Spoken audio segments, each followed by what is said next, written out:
Hello, everyone. Welcome in for the 2025 Discord Webcam year-end Canadian Highlander event. I'm Jer, and I'm joined in the booth by my good buddy Trent. Hello and welcome. Welcome everyone to the stream. We hope you enjoy your stay. We'll give you a quick rundown of how these events happened. We have two brackets, the async bracket and the weekly bracket, representing the two types of events that are run in the Discord. There's monthly async events that, as you may guess, are run asynchronously. So if you can't commit to a sort of one-shot 3 or 4 hour event, you can get the matches in when you can. And then the weekly bracket, which is run as your typical Swiss event with a potential top cut. The Discord also runs events for Cockatrice and MTGO in various shapes and forms. They're all 100% free to play and, when necessary, proxy friendly. So very accessible events, great to sort of cut your teeth on the format, test new decks, or try to, crush your opponents and win, whatever your cup of tea may be. Yeah. I love these events, Jer. I think they're Me really too. cool. We've participated in specifically the MTGO asynchronous events for the last couple of months, and they've been like such a great way to play some extra Magic. So yeah, I love that. Shout out to everyone who helps organize these events as well. The Discord community really comes out in the clutch when it comes to organizing these things and having them be really well run from my perspective, at least for the MTGO asyncs we've been a part of. Like, I've been really happy with like how they've been organized and handled in general. Like, submitting your match information is easy. Like, it's great. If you've been thinking about, like, I need to play a little more Highlander, the Discord is definitely the place to do it. In whatever way you want to play. I like that we have webcam tournaments too, because MTGO is great, but something about just shuffling the cards in your hands, drawing the card from the top of your deck, I don't know, nothing really beats it, Jer. For sure. Well, up first we have the async bracket match. We have Rhaegorn on Time Vault and Uga Blast on Boros Taxes. What do you think of Rhaegorn's Bant Vault list, Trent? This Bant Vault list, I like it a lot. It looks to me, and we were talking about this before the stream, it looks to me like Rhaegorn teched this list specifically against blue mid-range decks or blue control decks. And combo to some extent too. Definitely. You see things like Flusterstorm is kind of a big indicator. Cage. Great role player in the deck. I'm loving Cage more recently, so I like the inclusion of Cage as well. But you pointed this out, so I wanted to give you the credit here. No lands package. There's like a small, like I can find these lands package, Crop Rotation, Sylvan Scrying, but you're going to play those cards anyways because you really want to get your Tolarian Academy. Sometimes you really want to get your Mistrais Village or your Monamo. But we traditionally see a lot of Bant Time Vault players playing a full lands package that involves fast spawn, being able to either strip mine your opponent or wasteland your opponent out, etc. I'm curious what you think about excluding the lands package here, since you pointed it out. I think maybe it's sort of like a counter hedge, considering they teched their spells for blue and combo. Maybe they didn't sort of want to double down because the lands package is typically at its best against the blue and combo decks. So maybe they felt they didn't need to also include the lands package and wanted to streamline the rest of their deck a little bit more. It's also maybe they felt like the lands package sort of took up too many slots, that if they wanted the tech cards like Grafdigger's Cage, Flusterstorm, those types of things, they couldn't find room for both the lands package and those sort of key spells that they wanted to include. The other inclusion or lack of inclusion that's might be relevant for this matchup is no Wrath effect, which you sometimes see from these decks, sometimes maybe balance, maybe something else, and no Ensnaring Bridge. Likely because they were expecting blue decks and combo decks, and it's worth noting they beat Grixis, Tempo, and 4-color Control on their way, so they correctly predicted blue decks, and their deck was set up for the blue decks, and clearly get everything going according to plan. But it'll be interesting to see how they fare against a white-red aggressive deck. So cards like Flusterstorm, cards like Grafdigger's Cage, cards like Soul Guide Lantern, really almost dead draws in this matchup. Yeah, not exactly where you want to be, but you find often in these tournaments that players will play to their pod the first couple of matches that they could have, and then they'll worry about it later, basically. Which I guess we're at the point where Rigorn has to worry about it later because they're playing against this deck by Uga Blast, Boros Taxes. Very popular archetype. Boros is a great deck, has a lot of pressure mixed in with good disruptive creatures. What do you think about this Boros list in particular, Jer? I think it's pretty standard. The only thing I would point out as being kind of spicy is there's Enlightened Tutor and an Enlightened Tutor package. They have Rest in Peace, which probably not especially useful in this matchup. But they also have Static Prison, which is great for exiling a key artifact. Blood Moon, Touch the Spirit Realm is really interesting because it's able to hit artifacts and potentially at instant speed in an uncounterable fashion. They do have a lot of removal spells and not a lot of deck manipulation. So it is possible they run into the sort of draw the cards that aren't for this matchup problem. But I think their deck is set up pretty well to like enact a very proactive game plan, which is really what Boros wants to do. Yeah, I agree. I think it's going to be pretty key that Uga mulligans to hands that have a decent amount of pressure. You really need to pressure Time Vault to force them into lines that are maybe a little riskier or a little harder to hit. It is worth noting that Rest in Peace, while not perfect against this Time Vault deck, it shuts off things like Shifting Woodland, etc. So there are some. It has some applications. Stone Dead. It's not a card you want to draw.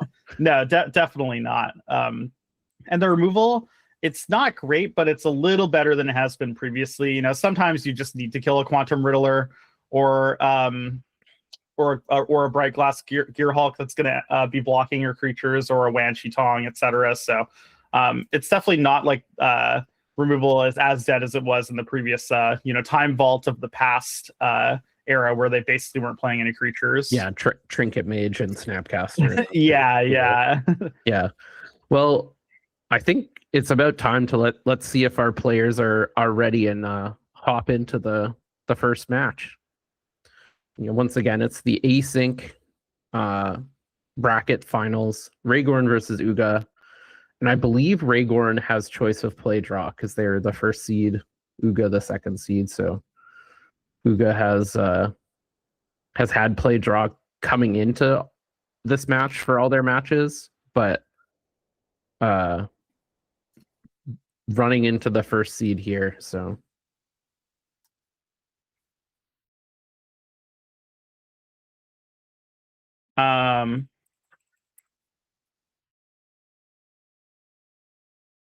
yeah. So I wanted to quickly, while our players are shuffling up here, talk about our players sort of like in terms of the weeklies, etc. Rhaegorn is known for playing Time Vault. Very prolific Time Vault deck builder, has over 150 versions brewed.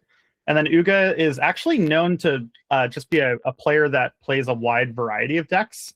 So it's pretty interesting to see from our perspective Uga decided that of the decks that they could play, they felt like Boros was the best choice for both their bracket, but also for the tournament at large. And Regorn, being a prolific Time Vault player and brewer, has decided that this particular version of Time Vault was what they wanted to play. So I think when you look at what these players were anticipating, you can learn a lot about shorter tournaments from their deck choices or their deck builds. And we talked about that earlier with Regorn choosing to play things like Flusterstorm, etc., teching against blue and combo decks specifically. Whereas if Regorn was in a longer tournament, you might see them not play those cards to hedge against potentially playing against more creature decks, etc. And then I find it interesting that Uga chose to play Boros Taxes instead of something like Paradox Academy, or they've recently won with Rakdos Madness as well. And it looks like Uga's taking a mulligan to 6 and Regorn's keeping a 7. Yeah. So we'll see if they're able to find a keepable hand on 6 here. Mulliganing once isn't too bad. Mulliganing a second time starts getting into rough territory. It looks like they're keeping this one, and we're going to be off. Yeah, I mean, if you're Uga, you kind of have to mulligan more aggressively anyways, like we talked about, just removal spells, etc. Regorn's going to play a Flooded Strand here and just pass the turn. So that's good for Uga. No sort of development of any kind. Not a fast mana vault start or anything. So yeah, and it looks like Uga's going to play a Sandstone, or not a Sandstone Needle, sorry, a Remote Farm, which is a depletion land. Yeah. So the depletion lands, if you don't know them, for the viewer, they come in with 2 counters, and when you tap them, they produce double of whatever color they tap for. So Remote Farm is the white depletion land. So on the next turn, Uga's going to have access to 3 mana. And these depletion lands are a pretty interesting like addition to the Boros deck. A lot of the time you want to get to 3 mana because a lot of your really impactful cards are 3s. So I think that's pretty cool. So Regorn getting Lush Portico, I'm curious here, what do you think that tells Uga from their side of the table?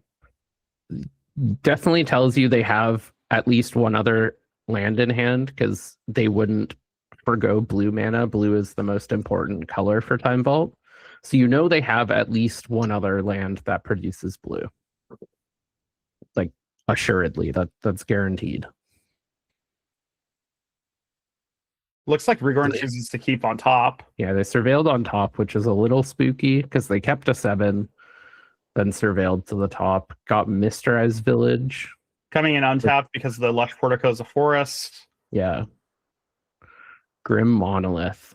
All right. So there's the sort of big acceleration piece. Oh, wow. And Regorn is popping up playing. Oh, so yeah. Voltaic 2 floating.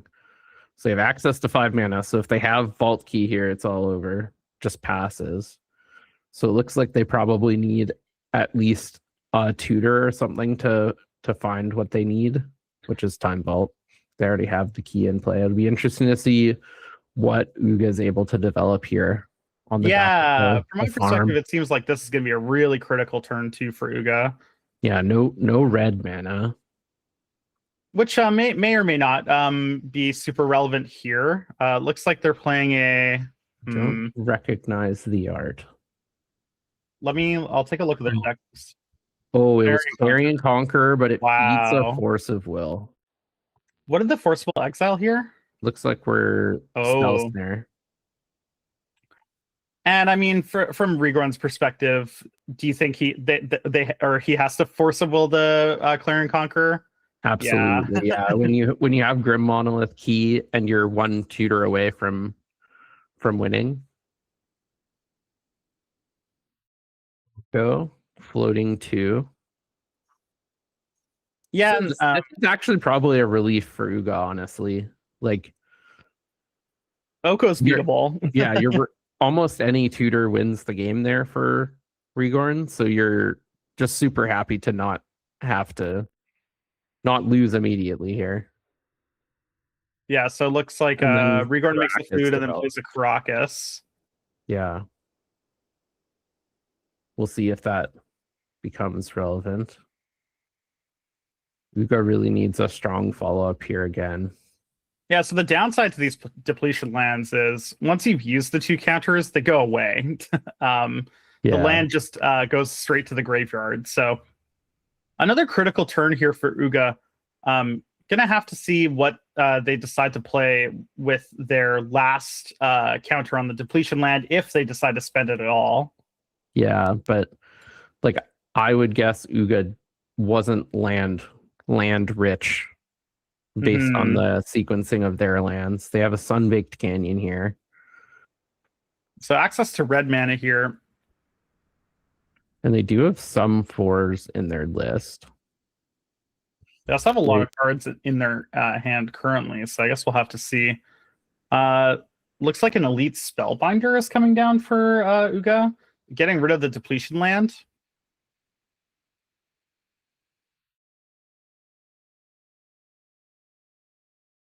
Ponder. Okay, well, making him pay 3 for the Ponder isn't too bad. Yeah, and the Spellbinder is having flying is pretty nice because it's able to actually pressure the Oko. Totally. And it's not legendary. Although, unfortunately, 3 damage, as we've learned in the past, doesn't really keep up with Oko a lot of the time. No. You need like 5 damage a turn.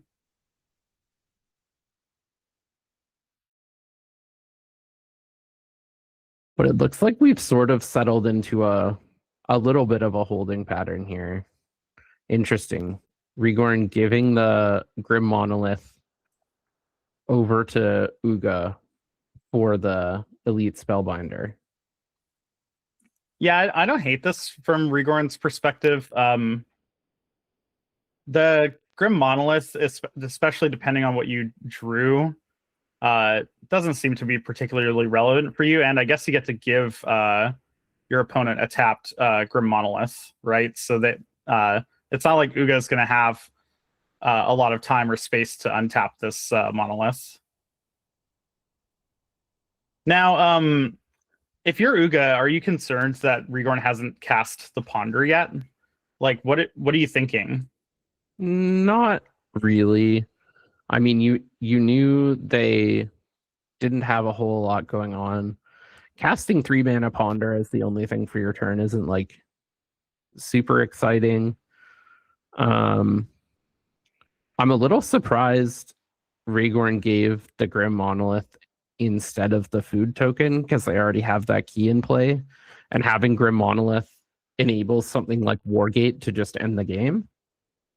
So that's kind of an interesting choice from my perspective, is that it turns off some of the cards that would have been game winning. And like I don't think giving Uga food in this case is super relevant. Yeah, so they find another fetch, likely to just go get the last Surveil land, I would expect. What do you think about fetching here before casting Ponder? Do you think it's better or worse? I think if you have literally nothing else, fetching first is better. But it looks like maybe they're getting Tundra and opting to hold up the Caracas. Oh, interesting. Yeah. I guess if you might value just having the Caracas activation up. Yeah, like I definitely would have just gone and got Meticulous Archive. I'm assuming it's in the deck. It is. Yeah. So, but really valuing, look like preserving their life total here. Even though they're in kind of a, I would say Rigorn's in a pretty commanding position at this point. They have a creature, they have an Oko, they have half the combo on board. Any tutor is live. Yeah, they have a lot of pressure too. It's not like Uga has a ton of time. Once the Oko starts ticking up to create 3/3s, they're going to be under a lot of stress. Looks like Rigorn's choosing to shuffle off this Ponder. Makes sense. I would shuffle anything that isn't a direct route to Time Vault at this point. I think I agree with that because you're already winning, right? Exactly. So you might as well find the guaranteed win. Yeah. When your board is such that Uga needs to deal with the board. Like this board is commanding probably wins in a few turns. And so you just want to start applying pressure from a different axis, which is very difficult for a deck like Boros to deal with.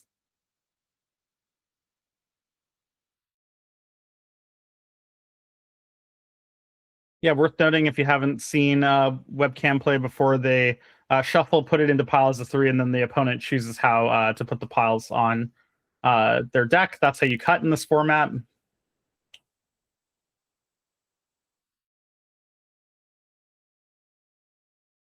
Yeah, so it looks like Rigorn's passing the turn back here. Yeah, and notably the upside down card is an elite spellbinder. For Rigorn, it was swapped with the Grim Monolith. Yeah, and that's why the elite spellbinder on Uga's side is facing away from them. Exactly.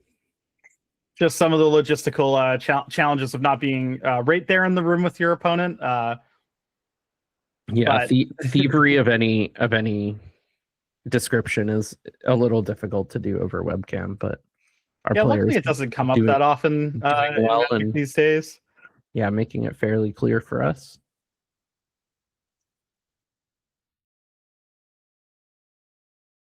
So if you're Uga, what's your best sequence here? Like, what are you really looking to play, draw or play from your deck?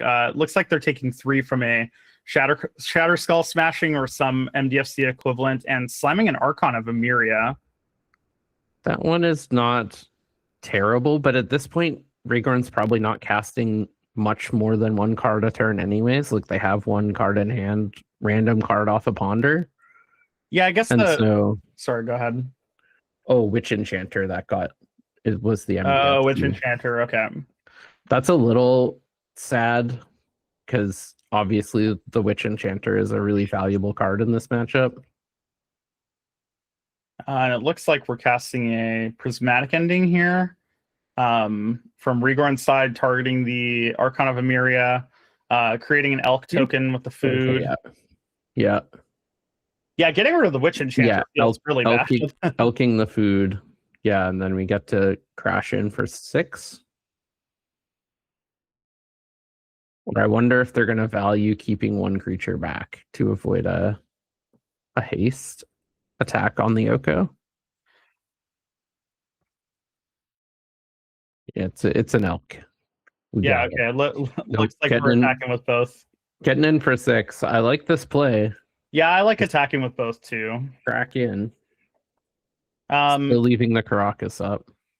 So if you're Rigorn, I guess the Witch Enchanter flipped over tells you that Uga definitely doesn't have any other lands, right? Almost definitely.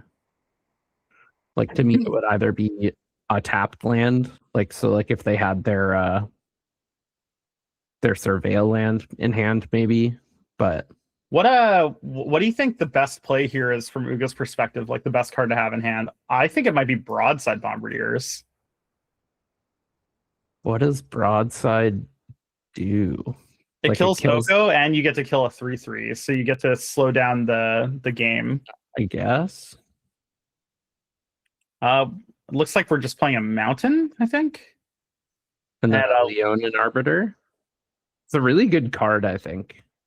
For the Arbiter is not the worst here either. Just a little slow, but because unfortunately, this is a really good card for the matchup, and looks like a Luminarch Aspirant to go alongside it. Notably, Uga taking a pain damage off the Sunbaked Canyon, actually pretty relevant. Means that they can't just take all 3 of these creatures' damage if they wanted to. If the Oko upticks on the key to attack for 9. Force block.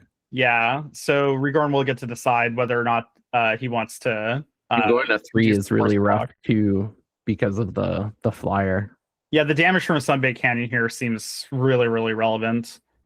Rigorn with 2 cards in hand as well. Last turn cast Prismatic Ending, but didn't play a land. So guess we'll have to see what he's packing. And Uga, I think they have 1 card in hand left over. Looked like a blue card. I caught a glimpse. Notably, tutors are currently shut off So attacking without activating Oko. Do you think you have to block I here? think you still have to block. Yeah, because I going to agree. 3 is so bad. And the Leonin Arbiter, like I think you're so far behind that you basically have to assume that Rigorn's not going to draw a tutor. Yeah, well, yeah, that's what I was mentioning earlier. Like, Uga's under so much pressure, you kind of just have to tunnel vision on the board. You can't imagine Time Vault right now. You just have to sort of pretend it's it's far away and can't hurt you. Do you think there's any consideration to chump blocking there so that you can attack with your 3/3 next turn? I guess the Oko is going to go up to 4, so Well, yeah, and if you do that, Oko goes up to 4, and or they can just make their key a 3/3 post combat, right? totally. Looks like Uga drew a card off the Sunbaked Canyon here. Yeah, it feels like we're kind of in desperation mode at this point. Yeah, the tough thing here as well is Uga like being at 6, can't block the 3/1, the Elite Spellbinder, and it looks like Uga scooped it up, I believe. Interesting, because they on board they had one more turn. Yeah, it's possible they looked at their hand and decided that it was going to be pretty hard for them to beat another elk, plus taking 3 off the Elite Spellbinder. Like they're going to have to chump block with their Luminarch Aspirant if they didn't have a play. Yeah, they were definitely in rough shape.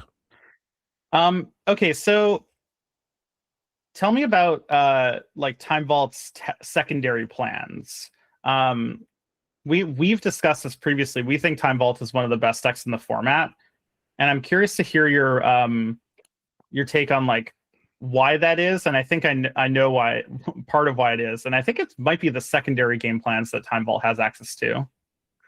Yeah, and in certain matchups, as we saw there, they can be especially relevant. They get to play a lot of generic interaction, like you saw Force of Will, Spell Snare. Many combo decks don't get to play these types of cards that are just kind of generically good, because they need to devote so many slots towards their combo. One of the biggest advantages of Time Vault is that it's really lean. Like the only cards you really need are 1 key and a Time Vault. You often play more, like a bunch of the Tezzerets, the second key, Voltaic Servant, so on and so forth, because they're all just like pretty reasonable cards and it ups the density, easier ways to find them. The other huge boon that Time Vault gets is there are a lot of unpointed tutors for artifacts specifically. Like Transmute Artifact was pointed for a long time, Fabricate was pointed for a while, Whir of Invention is really powerful. So you get access to a lot of these tutors, so you don't need to spend your points on tutors.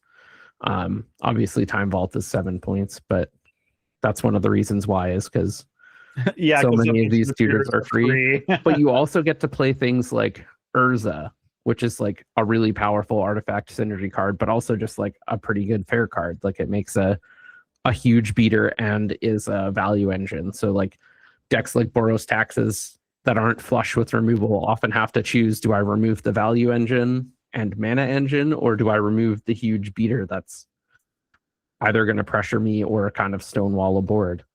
Uro, another similar card that can stonewall a board, buy a bunch of time, gain life.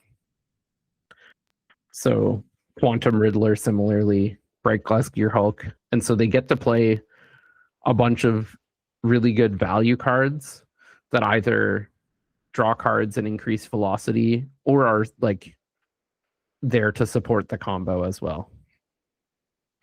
Yeah, I think the addition of Wan Qitong and Quantum Riddler in the last year has been a pretty big boon to Time Vault's overall secondary plans, right? Because because of what you said, the velocity, they redraw, they can win games on their own.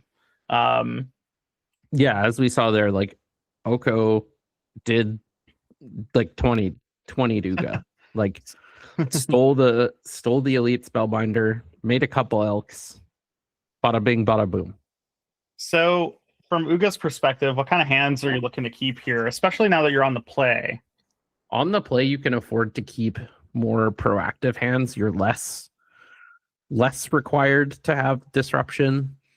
Like, I think on the draw, you're more required to mulligan to something like Clarion Conquer, like Elite Spellbinder. You really want the disruptive elements. But on the play, you just want to enact your proactive game plan as best as possible and sort of do what Rigorn did to Uga in that first game, put them on the back foot and force them to answer the board. Yeah, and it looks like just a land go from Uga here and a keeping of Surveil off a Lush Portico for Rigorn. Uga not playing anything on turn 2. So this reeks to me of like Cathar Commando or something of the like. Yeah, Philia, a flash creature, which I might have just played to get under counter spells anyways. Yeah, so it looks like we've got a Philia here from Uga and end of Rigorn's turn, and Rigorn cast a Sensei's Divining Top. Mm-hmm.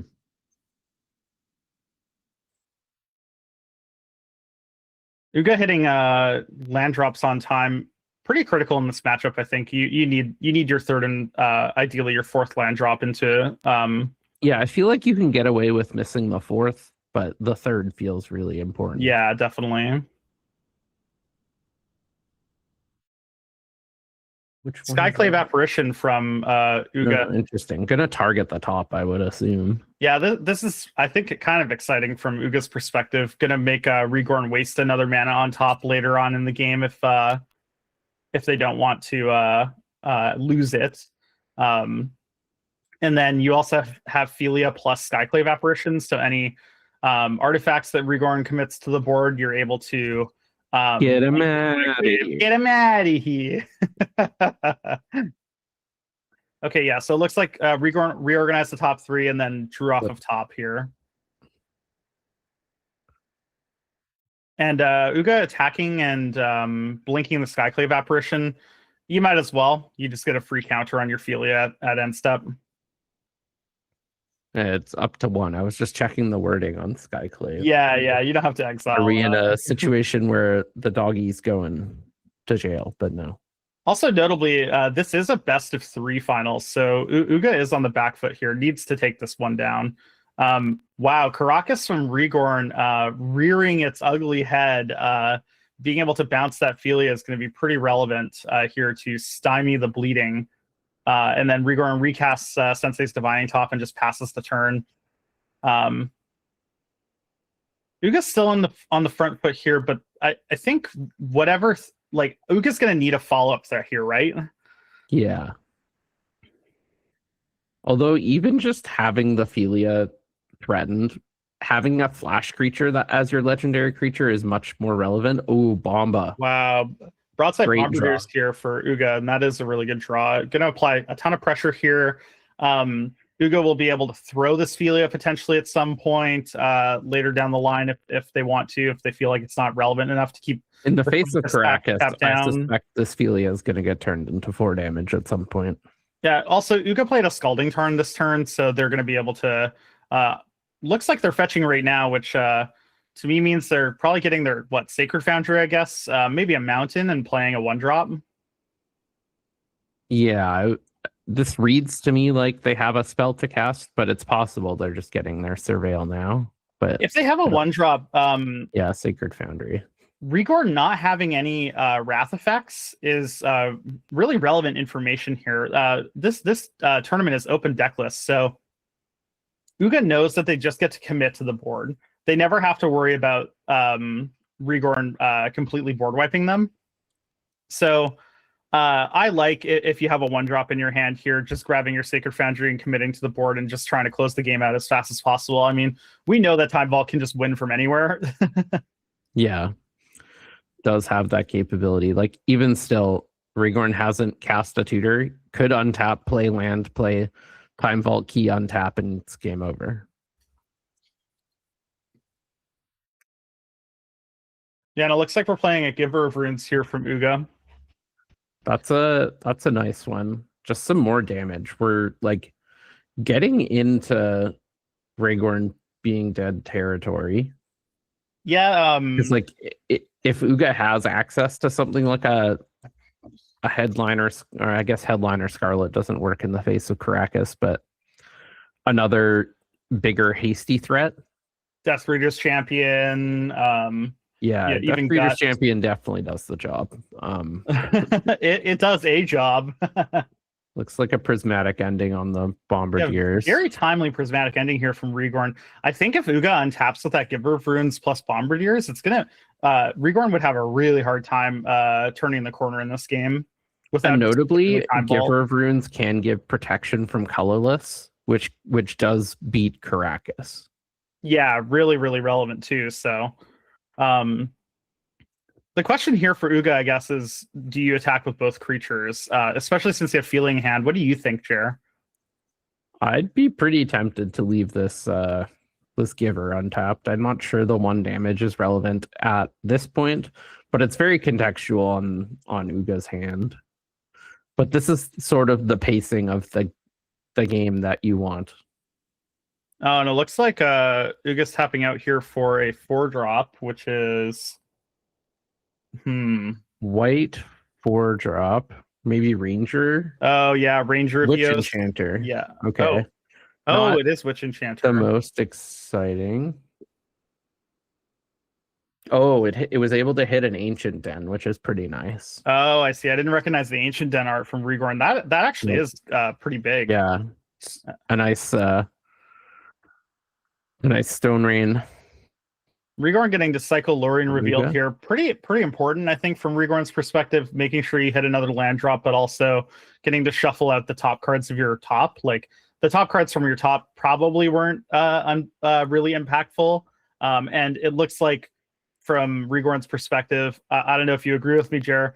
You're pretty in on trying to find a Time Vault to close this game out. Like regular means probably not going to be enough. Yeah, it's going to be hard to win via fair means from this point. Although something like a Bright Glass Gearhulk like puts the brakes on Uga's aggression pretty well. Yeah, I guess luckily for Uga, Rigorn found an island, so Bright Class probably not in hand.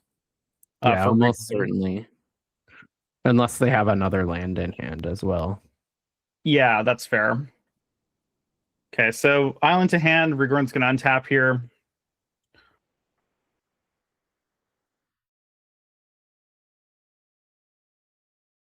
Rigorn plays the island. Okay. Sense. If I'm Uga, I'm pretty happy with Rigorn playing the island here and not some other land to play a Gearhulk.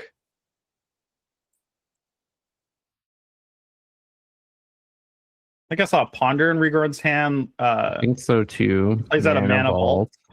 That's spooky. I guess this Quantum Riddler is coming down here. Oh, we got a Tezzeret the Seeker. Oh, that's a pretty good play from Rigorn's perspective here. I wonder what they're going to get with it. If you just get something like Time Vault, you know that if you have an untapper, you could potentially win next turn. You know one of the cards in your opponent's hands. I don't know. What do you think you get here, Jer? It's a little spooky because you know about the Philia and there's a Witch Enchanter in play. So not next turn, but the turn after, Uga is able to start flickering the Witch Enchanter, which is a pretty powerful engine in this matchup. Do you think you fire it off and just get Gearhulk here? Looks like Rigorn's going for 4. Yeah, might try to get Gearhulk. I have to imagine Gearhulk is better than the Ring here. Yeah, the Ring not giving protection when it enters because you didn't cast it seems very relevant in this spot. Yeah, I wouldn't be especially excited to take 8, especially considering there's no untapper in play. Yeah, Gearhulk that is. I think I like getting Gearhulk here. You just get to find like you can go and look for Retrofitter if you think that's good. You can get a key effect. So if you draw a tutor, you're able to win with Time Vault. When I think that even a key effect just for this Mana Vault is going to be pretty nice. The Giver of Runes here being really relevant, though. You can't find any removal spells like Portable Hole, for example. Like Yeah, although Um, you don't care too much about these creatures. Although, as I mentioned, and Gearhulk stymies the attacks for one turn, but then Ophelia gets to come down and blink the Switch Enchanter. So unless Rigorn gets some sort of path to combo, where I wonder if you get something like you get oh wow, we're getting Urza Saga, Saga and and I cannot see the second one. Manifold Key. Okay, yeah, that makes sense. I think getting Urza Saga here is pretty interesting. You've already played your land drop, right? So Yeah, pretty um, slow, especially once again in the face of this Ophelia Witch Enchanter. I wonder if Rigorn has a way to break it up. It doesn't look like it. do you think Rigorn is thinking if they have a way to break it up, um, the they just have to assume that this Gear Hulk's going to be able to block, like that Uga doesn't have any removal spells, and so Rigorn gets to stymie this next attack, and then the Urza Saga ends up being fast enough. Okay, but then they still get one. I don't think Rigorn construct. can play the Urza Saga here. Okay, yeah, No, they caught it. Great. They can't. Yeah, they played Island. And Rigorn playing that Urza Saga means that it's possible that Rigorn got it because they thought they could play it this turn. So potentially missed up there. Not sure, but yeah, like it seems slow in the face of Giver Ophelia Witch Enchanter. Like I think that just might be enough to get Uga over the line here. But we'll see what happens. I mean, Rigorn does have Caracas for the Ophelia, so if Rigorn has like a Swords to Plowshares plus Caracas, then definitely does have a way to get through this Giver of Runes, and then maybe the Urza Saga is enough after that. Yep, possible. But this Bant Time Vault doesn't have an abundance of interaction. Like they've already cast a prismatic ending, but they don't just have the best of the best. Path to Exile, Swords, March. Yeah, they don't. They have a handful of removal spells, but not much more than that. So the odds of them finding multiples is not especially high. And also notably, Uga hasn't cast any removal spells yet either. Yeah, Uga's considering a lot here. It looks like they have 2 cards in hand, I believe. So we know that one is Ophelia. Unsure about the other one. There's a lot of considerations here. Like, what do you think? Do you think it's correct to like give her the Ranger Vios and get in for 3, given that Rigorn's at 12? It's a Witch Enchanter. Oh, that's right. It's a Witch Enchanter. So getting in for 2, I don't like that. I think if it was 3, I don't think you can tap more defensible, but I don't think you can tap the Giver because your plan is to Ophelia on Rigorn's turn, and you need the Giver untapped to save it from Caracas. Yeah, I agree with you. I think in those spots, I'm always considering like, well, is there a way that I can just like start winning in terms of like getting my opponent dead in a couple of turns? But I think you're right. Looks like we're playing Urza Saga and Manifold Key from Rigorn. And I forgot to mention, Uga passed the turn there with just 4 mana up. Attacking with the Gearhulk. Yeah, I think you can untap it with the key, I guess, right? Yeah. So looks like Rigorn's attacking I think I would want to plan to untap this Mana Vault or untap the top, but now it feels like you're sort of priced into. Yeah, looks like Ophelia on end step for Uga here. Yeah, makes a bunch. Yeah, Rigorn took 1 off the Mana Vault, which is pretty relevant here. Every life point is going to matter. Rigorn didn't do anything on their own end step in response to Ophelia, so Uga's just going to draw their card for the turn. Looks like they have 4 cards in hand. And then they pass to combat. Rigorn's Caracasing the Ophelia, and then Uga's tapping the Giver of Runes to give the Ophelia protection from colorless. Yeah, you absolutely slam in with everything, and I think you have to blink the Witch Enchanter. I guess you have to slam in with everything because you're going to lose your Ophelia anyways to the Bright Glass Gearhulk here. Yeah. Although I really like this attack if Uga has a removal spell, because then you're forcing Rigorn to untap the the Bright Glass Gearhulk with the Manifold Key, and then you get to remove it with your removal spell, so that Regorn doesn't get value off of the untap for Mana Vault or Sensei's Divining Top. Yeah. Yeah, it looks like no Regorn removal spell. Portico for Bright Glass Gearhulk. Philia down. Yeah. So now that the Philia is gone, you've dealt 2 to Regorn, and this Witch Enchanter's coming back. What do you kill with the Witch Enchanter? Like, do you kill Urza Saga, Bright Glass Gearhulk? I think it depends heavily on your hand, because if they make token next turn, it's a 4/4, which is sort of the same as the Bright Glass in terms of stymieing attacks. And then they get to make more. So I would hit the Urza Saga. Oh, Sundering Eruption targeting the Saga. Wow, yeah, Sundering Eruption targeting the Saga, and then when your Witch Enchanter comes back, now what do you kill, Jer? Like, what do you think you get rid of between the Gearhulk and the Key? Gearhulk, I think. Yeah, you think you get rid of Gearhulk and just try to win the game. Interesting. Like, I'm curious why we didn't Sundering Eruption pre-combat, because then you get to keep your Philia.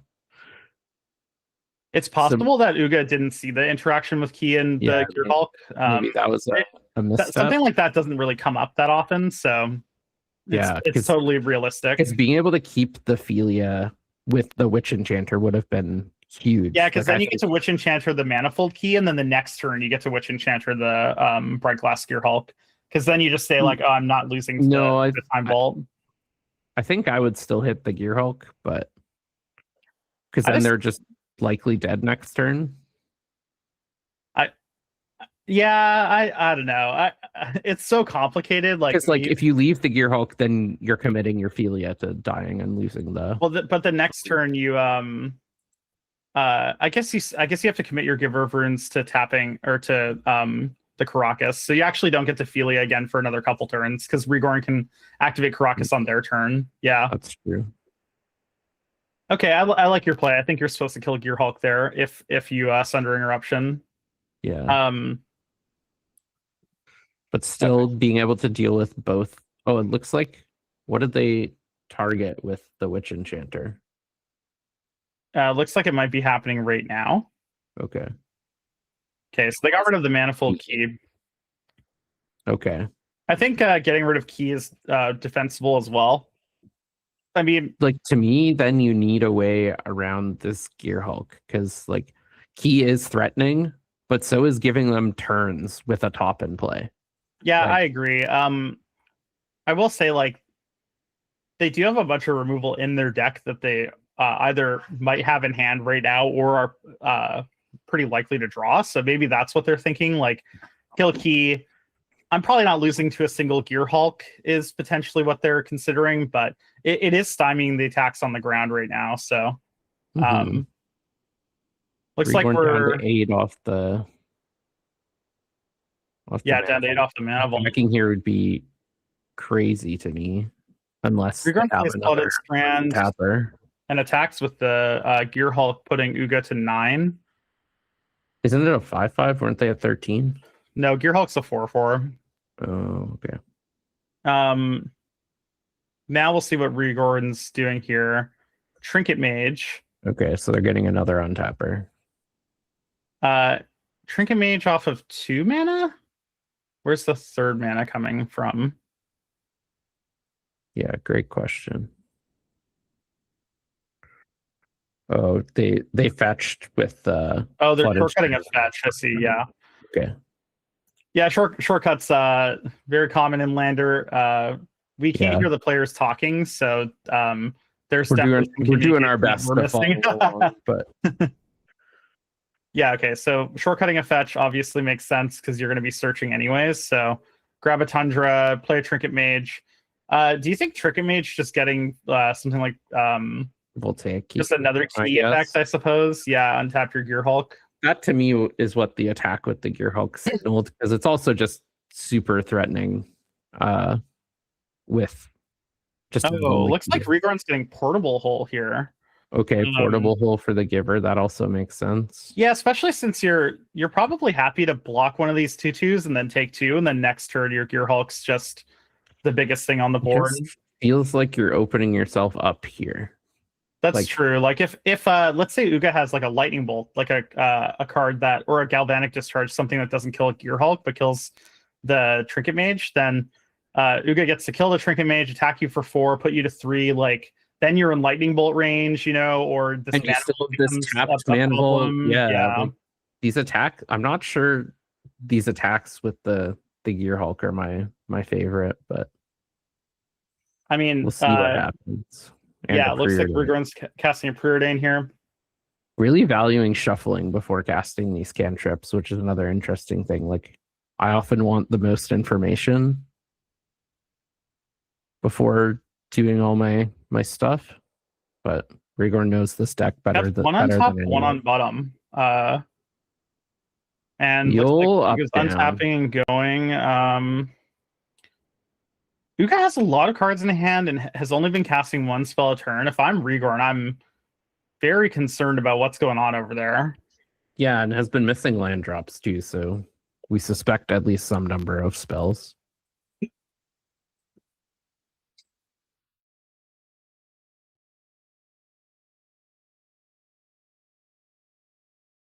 Uga considering what they're going to play here.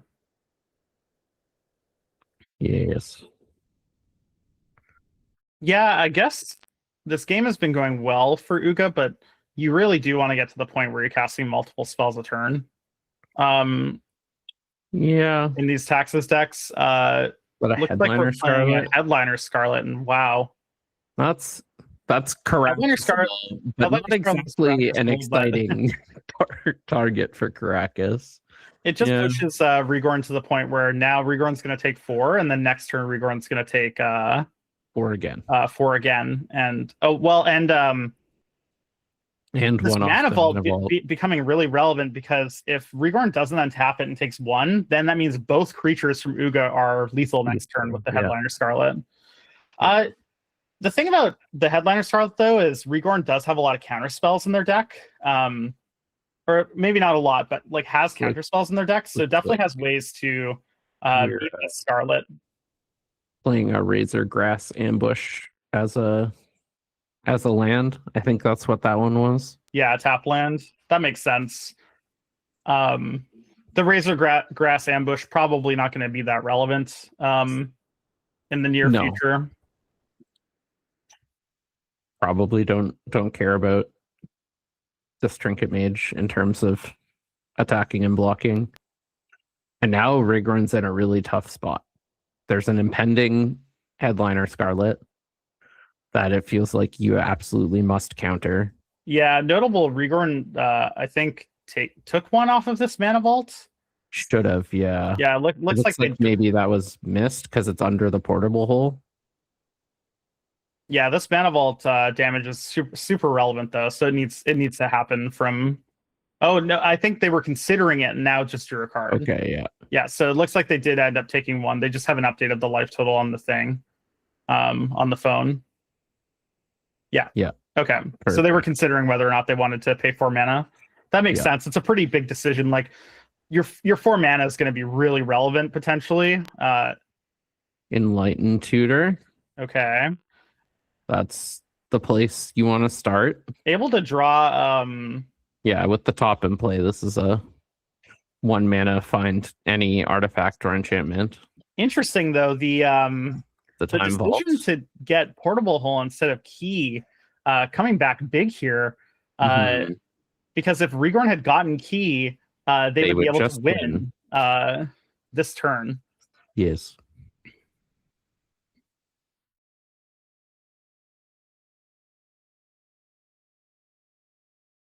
Although also notably, then the Giver would have been in play to save the Headliner Scarlet from Caracas, so they would have died. Interesting. Yeah, good point. Ooh, Voltaic Servant. Yeah, they have Voltaic Servant in hand, so They wow, need, Suga has something that's going to be the game, and wow, Rigorn takes it. So I guess that's why you don't get Key if you have the Servant already lined up in hand. Yeah, then you're just good. Rough one from Uga, just wasn't quite able to push enough damage. Yeah, I think the Caracas being pretty relevant there, but also if you're playing Boros Taxes, like I was saying earlier, you kind of really want to get to the point where you're casting a couple spells a turn. Some spells are obviously more impactful than others, like Headliner Scarlet, for example. But yeah, the power of Caracas being shown there. Yeah, it, very good that game. it was very good that game. And Rigorn taking it down. Great game from both players. It was fun to watch. Super interactive match in terms of like lots of decisions from both sides. Combat super relevant from both players. Interesting to see Rigorn's assertiveness and aggressiveness with the Gear Hulk. Yeah, it paid out in the end, but yeah, a lot of attacks very that I was surprised to see myself, but yeah. All right, we're gonna take a quick break in before we get to the weekly webcam finals, and we'll catch you soon.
Hey everyone, welcome back in to the 2025 Discord Webcam year-end Canadian Highlander championships.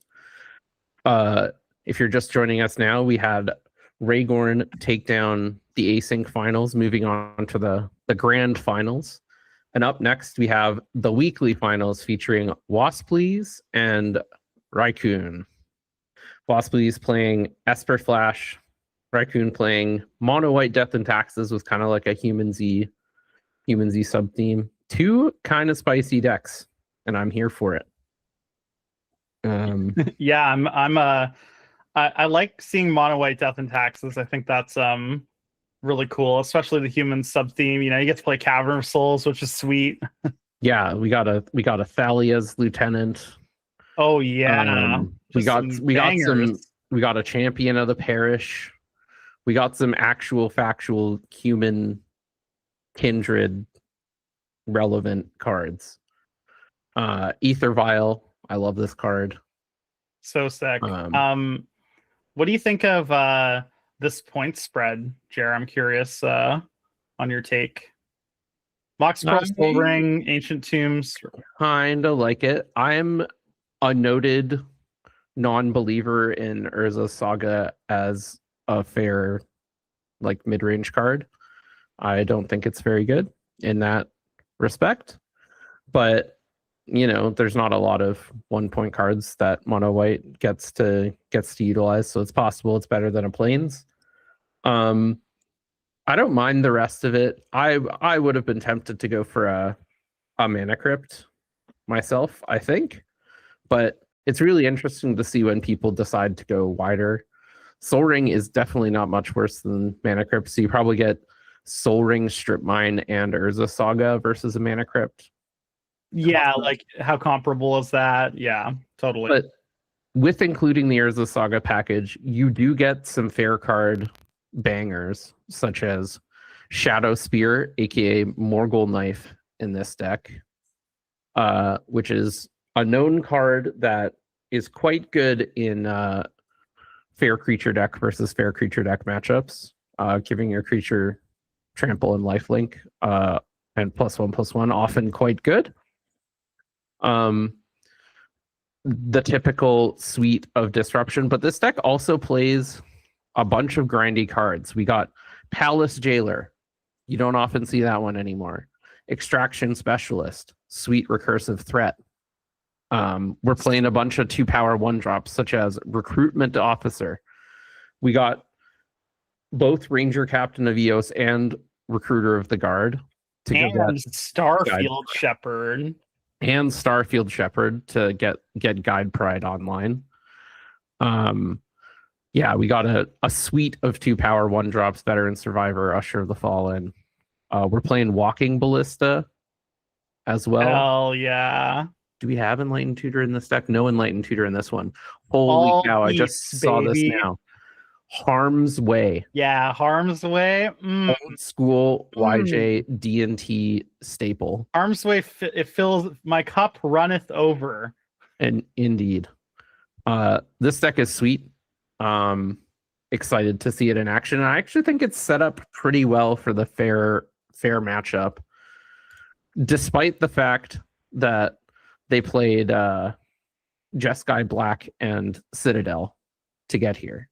So this deck looks pretty well set up for this matchup, I think. Yeah, it looks like Raccoon plays not a ton of Mono White Taxes, so this is like a pretty big curveball. Yeah, big swerve.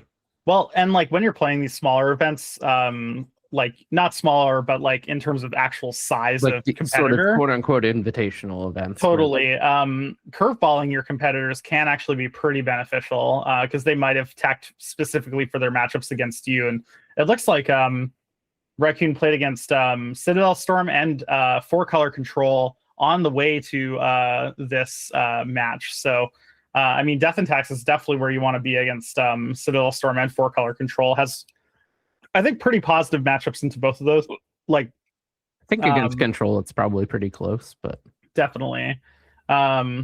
So yeah, Raikkonen also has a pretty high win rate apparently among the events that they play in, or known to be a pretty strong player. So they probably just identified that mono white death and taxes is where they wanted to be in terms of the best positioned deck for their spot in the tournament. So excited to see them play it out. Let's move on to the Esper Flash deck. I'm really interested in reviewing this archetype with you. Yeah, so the big interesting number to me here is the one next to creatures where it says 41. Not typical of blue decks in general, Esper and even the flash decks, style decks, etc. tend to have a few more creatures than the control or tempo decks, but usually you're still playing like full suite of counter spells, full suite of removal spells. Not the case here. We are playing to the board early and often. We're slamming loads of creatures, and we're playing just the cream of the crop removal and interaction spells. Like, what are some of the classic first blue cards when you're building a Highlander deck, Trent? Like, cantrips, maybe ponder, preordain. Not in the deck. Yeah, get them out of here. Get my serum visions. Turn one recall, as some of us call it. Yeah, I mean, just. Thank God we don't have to play that card. But, I love this point spread too, Jer. Like Mox Pearl, Mox Sapphire, but also playing Psychic Frog is such a vibe. Like, yeah, I mean, it's very similar to the spread I play in Blue Black, to be fair. Totally. So. And you get to play White Plume here. I'm interested to see this matchup play out because, like, I think the impetus behind playing Flash is that you get to play at instant speed, but mono white Death and Taxes basically does not care that much how instant speed you play. Like, it obviously affects your combat calculations in terms of like which creatures you might want to attack with, etc. But in terms of like holding up cards to make your opponent's counter spells worse, etc., like that type of stuff isn't going to be in play this match. So it'll be interesting to see how these flash creatures stack up against mono white's like sorcery speed creature threats. Yeah, it's going to be an interesting match. Notably, Waspleys is the higher seed. They're seed 5, Raikkonen seed 6, which I think is a big deal in this matchup. I think this matchup is going to be a lot about tempo and the board, and whoever gets ahead on board is likely going to be, I mean, obvious commentator observation is obvious, but this matchup is very much about the board and who's ahead on board. There's no sweepers, there's no huge big swingy bombs, there's no oops into combos. It's about mostly who's winning. We're gonna see a lot of creatures turning sideways, and Jerry, that's what I love the most about Magic. I want to shout something out as well here. Waspleys, the 5th seed, but only started playing events halfway through 2025, so has been kind of crushing it since they started playing events, and is also known for sort of like quote unquote unconventional deck building. So playing these types of decks where like even you and I are like, wow, you're playing 41 creatures. Like that's feels like a lot from our perspective. But I mean, one of the cool things about Highlander is you can really find like archetypes and ways of deck building that like suit your style. Exactly. And it seems like Waspleys has done that to really good effect. Some deck building decisions Jer and I won't get behind if they're your style, say 22 lands, for example. But Waspleys rocking 31 plus 2 Mox and 4 MDFCs. We give our rubber stamp of approval for your mana base here, Waspleys, at least for the total land count. But with all that being said, I think we can move into the gameplay as long as the players are ready. Nice. One thing I wanted to say before we hop in here, the last match reminded me is that these players probably haven't been played on webcam streams before. And that could potentially lead into some situations where we see the players making slight in-optimizations or whatever. Playing on camera is really challenging.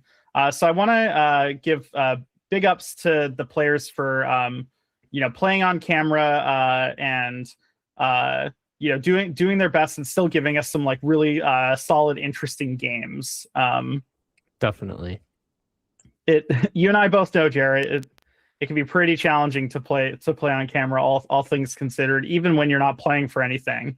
Uh, in terms of like, not that these players aren't playing for anything, but you and I are often playing on camera and not really playing for anything but our YouTube channel. So really,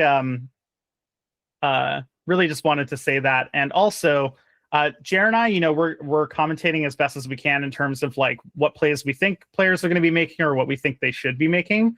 But we don't have full information. We don't know the player's hands. We're not necessarily experts in their archetypes or even their particular deck lists. So, any commentary that we have in terms of like, we think this might have been better, et cetera, like you can take that with a little bit of a grain of salt. Like, Jared and I, we'd like to think that we know what we're doing, and quite often we do, but we don't have perfect information here. And yeah, we're doing our best there. But and to the players as well, if you're watching back at this, we might be suggesting lines of play that we might have taken differently. But again, take that with a grain of salt. We don't know your hands. We don't know how practiced you are on the archetype, what matters, what doesn't.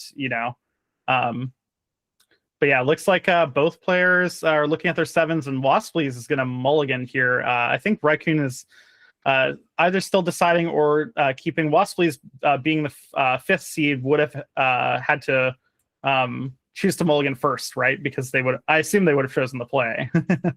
You would assume, based on my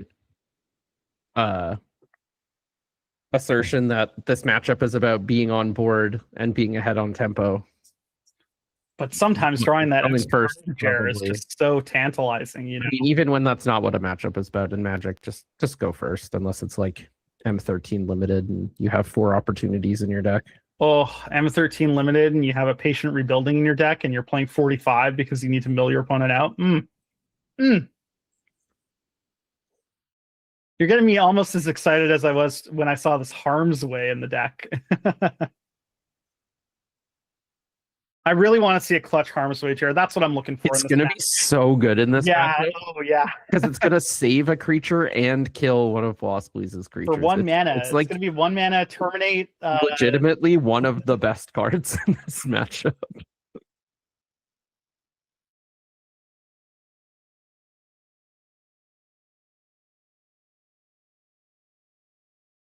Raccoon preferring Coca-Cola to Pepsi. We'll have to ask them about that later.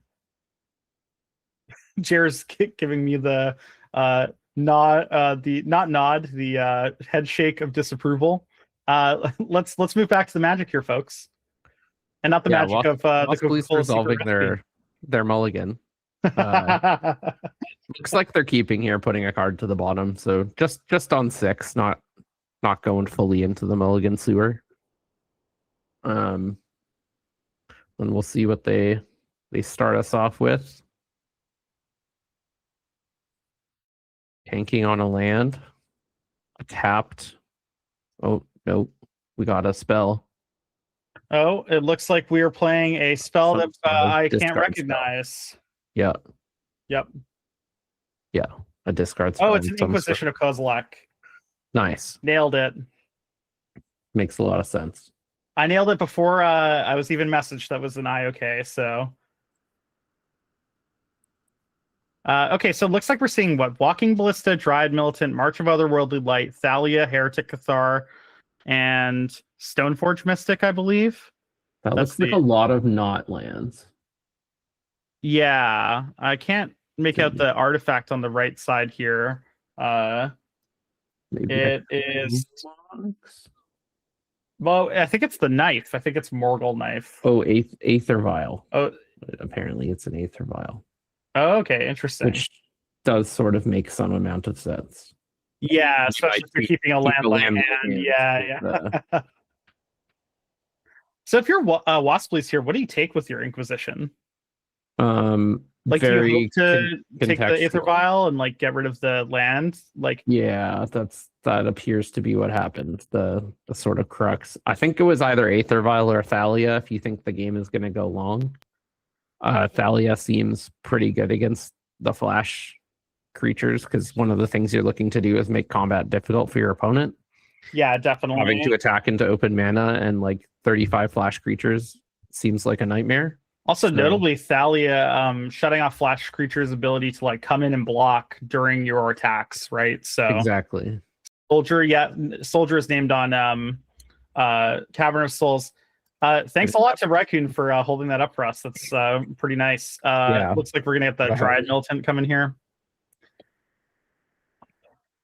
Yeah, I think it's defensible to take Aether Vial or Thalia, because if you take Thalia, you could say like, well, this Aether Vial isn't good with the Walking Ballista. It's not particularly relevant with the Dryad Militant in hand, right? And if Raccoon draws lands, then taking a Thalia might have been like, More better impactful. for you, Yeah. more impactful. Notably, Thalia also a soldier. So when and if we get the 3 lands, she'll come down as uncounterable. Yeah, but I don't hate taking Aether Vial there. I don't think I think Aether Vial is what I would have taken, because you have a chance to just win the game on the spot, basically. yeah, and also like we talked about, this matchup really dependent on what you're playing to the board. Looks like we're cycling brainstorming. And of course, Brainstorm getting exiled due to the Dryad Militant, and Wasplease is playing both the pointed blue delve spells, so keeping cards out of the bin could definitely be relevant here. Definitely, like you were saying earlier, it being really relevant to get onto the board. So if you take the Aether Vial and Raccoon misses a couple of land drops, you might just be so far ahead by the time that Raccoon hits their land drops that you're actually just winning because of how much more mana you've been able to spend in the second, third, and fourth turns of the game. I'm just trying to see, because this is an early Brainstorm from Wasplease, so that tells me their hand likely wasn't great. Okay, good. They do have the fetch. I was worried this was the old desperation Brainstorm. Hope. Yeah, I guess that everything we need, sometimes. including a fetch, and go from there. But nope, looks like we're all good. I still don't know what land that is from Wasplease. Do you know what land they have in play? It's very dark. Produces black mana. It's a watery grave. Watery grave. Okay. Also, I really like this Stadtmeisterschaft Dresden playmat. Pretty cool. We failed to mention this in the last match, but 3 of the 4 of our competitors are from Europe, I believe, is what they were saying. Unfortunately, our Canadian compatriot competitor fell in the last round. So guaranteed European champion from the webcam side here. We try to remain as unbiased as possible, but we did kind of want Uga to take it down for the homeland, but it is what it is. Yeah. And looks like we're just getting a white-black surveil here. Okay. Shadowy backstreet. And Wasplease deciding to keep on top with the backstreet here, it looks like. Okay.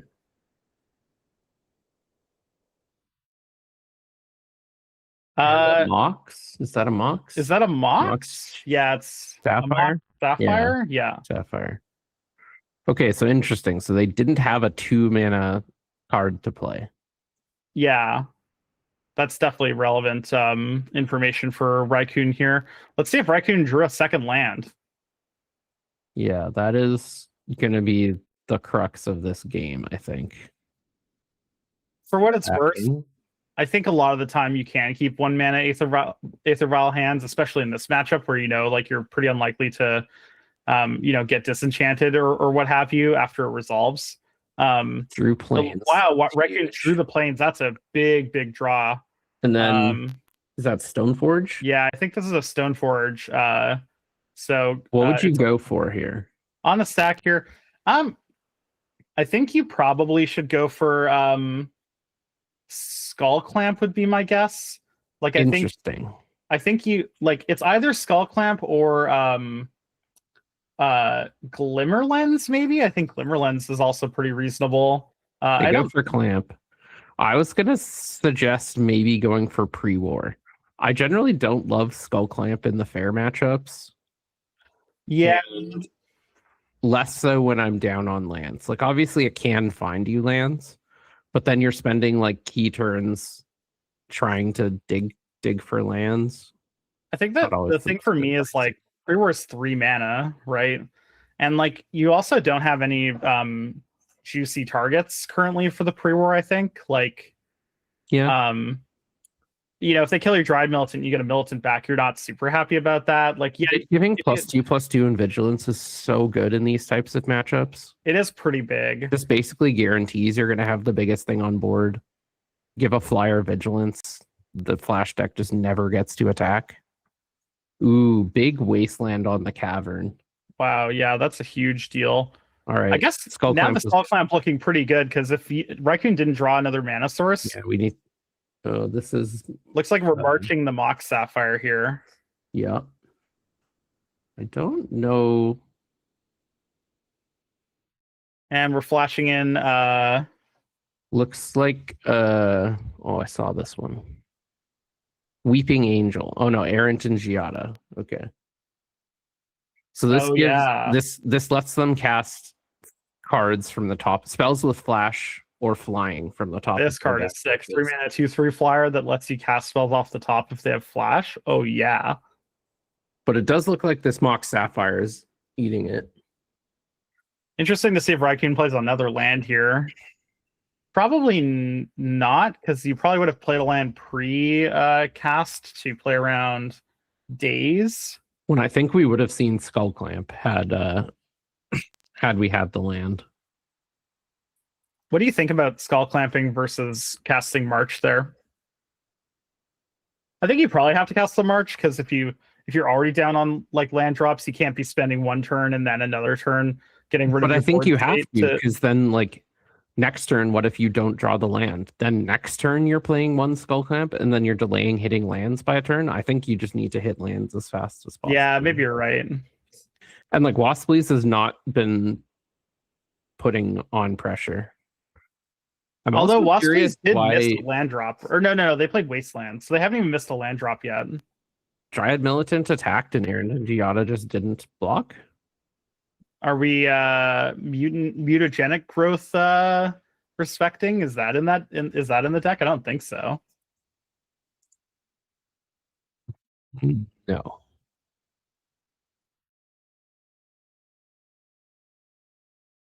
Yeah, I'm not sure what we were playing around there, but currently in combat.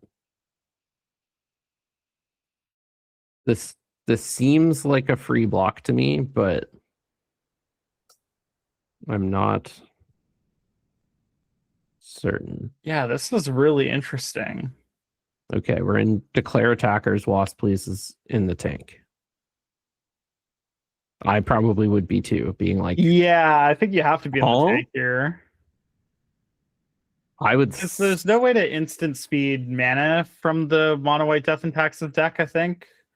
No, like, I'm trying to think of what gets you. Because if they had mana up, Harm's Way, obviously. Can't ever block. Is there any way to deal 1 damage here? Ancient Tomb. Oh, the Walking Ballista with an Ancient Tomb to get rid of the Errant and Giada. I actually don't mind this play from Raikkoon, since you know you have like second and third mana source. You're basically saying like, I'm getting rid of your potential like card advantage card draw engine, right? Yeah. Like, I guess Raikkoon now trying to flip the switch and being like, all right, you want to play a low resource game? I'll play a low resource game. But well, and Raikkoon's advantage in a low resource game because of the Skull Clamp, right? Like, because Raikkoon will be able to flip the switch into a high resource game potentially. That looks like a godless shrine to me. It's an Esper Triumph, I think. Okay. Yeah. So Wasple's just playing Triumph and passing. Now Raikkoon gets the first crack at like jamming a creature into play. Oh wow, and drew us another Plains. Raikkoon drawing really hot off the top here with here's the Thalia. Thalia really good against this Esper Flash deck. Like tons of non-basics in this deck. Like obviously there's the blocking thing. Like now Raikkoon gets to attack with impunity because everything's entering tapped. So even if they have a flash creature. Yeah, now Skull Clamp comes down. I'd say Raikkoon's in a pretty commanding position now if Waspleys doesn't have like a 2-mana flash creature here. The Like- top of their deck was very, very kind. They've been Yeah, you hitting definitely drawing lands, ancient which is tomb exactly lands. what they needed. That's what the doctor ordered for sure. And this is what we were saying, is that if they were able to To hit the land drops, then the Aether Vial pick is a little less impactful. swords on the Thalia. Yeah, I mean, you basically have to Swords to Plowshares the Thalia, right? Like, it's not like your swords is getting any better, I don't think. Nope, that is a premium target for the removal for sure. Yeah, so the Swords resolves, and Waspleys untaps and draws and plays. Looks like pending on the Skull Clamp. Okay, wow, this game is really evened up here. Raikun's decision to get rid of the Arrington Giada really working out here too. Well, I'm not sure, because then you would still have Walking Ballista. Like, Walking Ballista with Ancient Tomb like is really powerful, because you could have like potentially waited a turn or two and kept it in play. Coppercoat Vanguard here for Raikun. Yeah, I see what you're saying, but I feel like the Arrington Giada like +1/+0. I guess probably a little better. +1/+0 and ward. I'm a genius. Yeah, the Coppercoat Vanguard is Notably really Stoneforge good. Mystic, not a human. It is a core. Core Artificer. Yes. I'm a genius. I'm only loosely familiar with Stoneforge Mystic, you see. Only a little bit. I've cast thousands in my lifetime. Yeah, Waspleys draws and passes the turn. Pretty common play pattern for this deck. Yeah. Raikun sending them both in. I kind of like this. But like, if they eat your Stoneforge Mystic, then so be it. But just putting the pressure on Mother of Rune's going to be really impactful here. Especially since Waspleys isn't packing a ton of removal spells. They've already cast 2 of them, like Swords to Plowshares and Prismatic Ending. Yeah. Mother makes combat a nightmare for your flash creatures. And Waspleys is down to 10. Like this looks like Leyline Binding. Wow, so Waspleys did have the 3rd removal spell. But Mother of Runes is a human. So now you can only take the Coppercoat itself. Coppercoat or the Stoneforge. Okay, so this lowers the clock on Waspleys, but this Mother Runes is still going to be a problem. For sure, yeah. Because Waspleys has no pressure, so Raikun's going to have time to draw threats. Like, it's just going to happen. Yeah, unless Waspleys has something like an Orcish Masters right here, right now. And wow, the Mother of Runes gets to untap, or Raikun gets to untap with the Mother of Runes, and this is a really big deal. Matters a lot. Yeah, and still getting the chip damage in with the Stoneforge. This Ancient Tomb has been super good this game, providing Raikun a lot of mana, critical mana that they've needed. Yeah, so they're taking 2 off the Ancient Tomb, playing 4 mana, casting Seasoned Engineer. I like that Raikun considered before casting Seasoned Engineer here. Like, Waspleys is playing a ton of flash flying threats, so like, you should at least in these moments, especially when you're pretty far ahead, take another second. Like, obviously don't take too much time, but just take a second to be like, do I actually want to introduce the initiative? You know, this like game warping impacting effect. And Raikun, I think, correctly decided to introduce it. I mean, you have a Mother of Runes, like, you're never feels like lights out to me. Yes. Like, how does Waspleys get back from this? But I really like taking that extra second just to like be really positive that this is what you want to do, especially when you're this far ahead. You want to make sure that you're not introducing a potential way that your opponent could actually get out from the pressure that you're presenting. Waspleys needs a flash threat here, like needs a creature, which they have many of. So I guess we'll see what they're going to play. Tapping 3. End step, we've got a Kazul's Flanker. Flanker.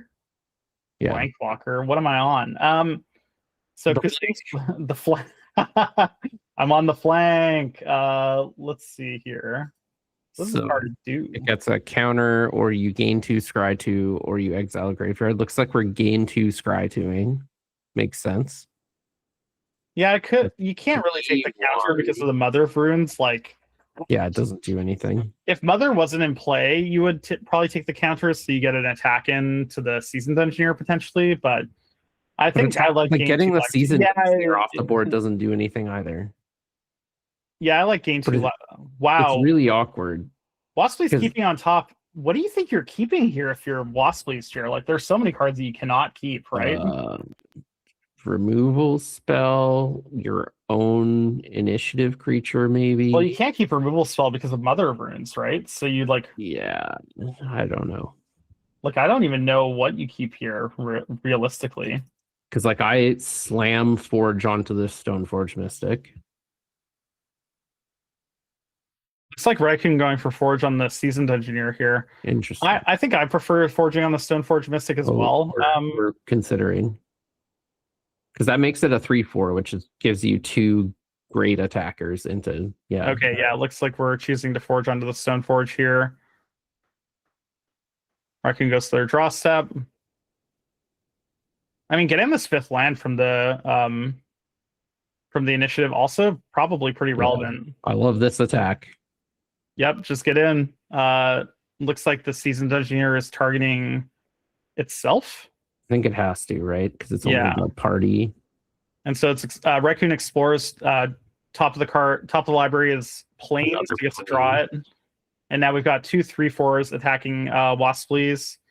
I guess we'll see what Waspleys kept on top. I have to imagine that whatever Waspleys kept is happening right now. You would think, but I'm looking through and like the disadvantage of flash threats is they're often not especially bulky in terms of power and toughness, and that's exactly what you need on this board. We're chump blocking with the flanker. Okay, so it's not happening right now, but I have to assume that Waspleys is casting something on end step that's going to be relevant. Is it maybe something like Aang the Last Airbender, or sorry, Aang Swift Aang Savior. Swift Savior? Like maybe try to bounce the Mother of Runes. We've got a Malcolm here.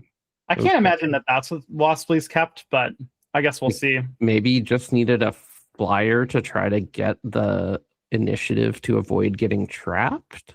Yeah, I guess maybe from your perspective, if you're Waspleys, the trap is like potentially your like second biggest problem after the 2 creatures attacking you. Yeah. Yeah, also notable, Waspleys is missing land drops here. Yeah, it's been stuck on 3 lands. Like and Waspleys was the one who wastelanded this game. I mean, at the time, it made a lot of sense too, right? Yeah, I'm not saying it was wrong, but I'm saying wasteland is often an awkward card.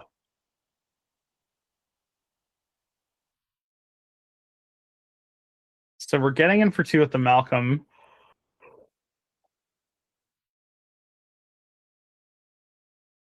Raccoon has the Razor Grass Ambush.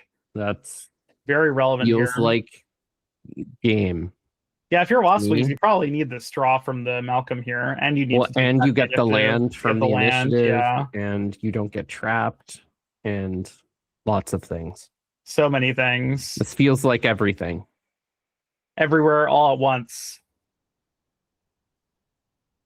Is this Razor Grass resolving? I think Waspleys is considering, it looks like they're just going to concede. They might have had like Force of Negation in hand. They're like, okay, well, I can Force of Negation this, but then I'm just dead on their attack steps. So that might be why they were taking some time to figure out, like, does this actually work even if I do this? That was big for Raccoon, I think. Breaking serve, winning game 1 on the draw. Oh, especially in this matchup where the board is going to be the most important factor in the games. Exactly. Yeah, I feel like I agree with Waspleys' decision to take Aether Vial and also to Wasteland, but Raccoon just had the lands on top of their library. I mean, it happens sometimes. Like in Magic, sometimes you make what many would consider to be the optimal play, but it just doesn't end up working out. But yeah, Raccoon drew the lands that they needed at the times that they needed it, and ended up taking the game. It's important to note on your last comment there that the optimal play is the one that works out given the information you have the most often. It's like a percentage. The most percentage. And I think Waspleys made very reasonable decisions, but Raccoon drew real hot. And yeah, I mean, Raccoon also played well based on what they drew. Looking back at it, I think I do like attacking with the Dryad Militant and then killing the Arrington Giada from Raccoon's perspective. Although I do think that play is like maybe a little more interesting than we're giving it credit for in terms of how potentially complex it is. And also, it depends really heavily on what's in the rest of Raccoon's hand there to make that attack like work. Like we knew about Skull Clamp, but there were also 2 or 3 other cards that we didn't know about. So, and I like that Waspleys took the time and didn't just snap block. Although from our perspective, it did feel like blocking was pretty free. When people make strange attacks like that, you should take a second to figure out why. Yeah.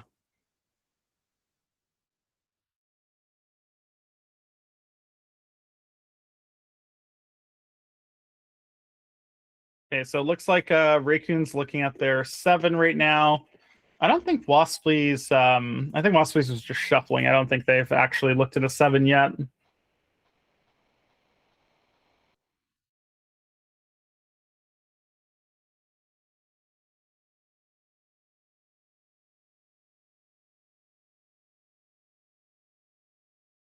I really want to see a Harm's Way at some point, Jer. So I either want it this game or I want a 3rd game so that we can get a higher percentage chance to see it. I'm here for it. So Waspleys is going to be on the play again. Yeah. Also, I think it's Stadmeisterschaft Dresden, looks like. I don't know. My German isn't as good as it used to be. Okay. Both players on 7. Wow. And we're it off with Gitaxian probing here. Gitaxian probe. I think Gitaxian probe in this deck is pretty reasonable. We've like Plains, Chromox, Adeline, Archon, Surge of Salvation, Shadow Spear, and Dryad Militant. Okay. Is that a Chromox? Yeah, I think that's a Chromox. Okay, yeah. Masterwork Chromox. That makes sense. We've talked about Gitaxian probe in decks that are like maybe a little more aggressive, and how we don't really love it in a lot of situations, like Gitaxian probe in mono red, for example. Like I don't often think that's correct, but I think in Esper Flash it's actually pretty good because you have so many cards that do so many different things, like in the ways that they interact with your opponent, that I like the Gitaxian probe here. Looks like you also have the delve spells, so you have an incentive to put cards into your graveyard. Also, it tells you like whether or not you want to cast a flash threat on your opponent's turn or your turn. Like sometimes if your threat is relevant enough and you see that your opponent has counter spells, you'll want to cast your flash threat on your own turn, right? Mm-hmm. What would you take here? Are you at all tempted by this Chromox and go down the same path as last game? Well, it looks like we're Godless Shrine untapped or Godless Shrine we tapped. Don't take anything with Gitaxian Pearl. Never mind. I think I would take Chromox if I was going to take anything, though. If I had the ability to take something. If it was Inquisition all over again. Oh, it's a Hollowed Fountain. Okay. Yeah, Hollowed Fountain Pearl. Looks like we're Chromoxing Surge of Salvation. Makes sense. That makes sense to me too. Just keep your threats. Playing a Dryad Militant and the Shadow Spear. Raccoon really needing that another land off the top here. Yeah, but they could already be in their hand. They have one. Definitely, they have 2 draw steps to find it. The one that they just took and next draw step. All right, being able to slam an Adeline here is pretty terrifying in this matchup. Yeah, we'll have to see what Waspleys decides to do here. We're going to play an untapped land, it looks like. It looks like a scrub land, and we're just passing the turn here.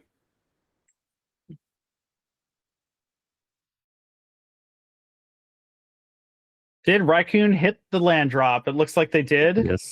Yes, they did. And they're playing They're choosing to play Archon of Emir over Adeline. What do you think about this, Chair? Archon, when you're ahead on board, is pretty nice.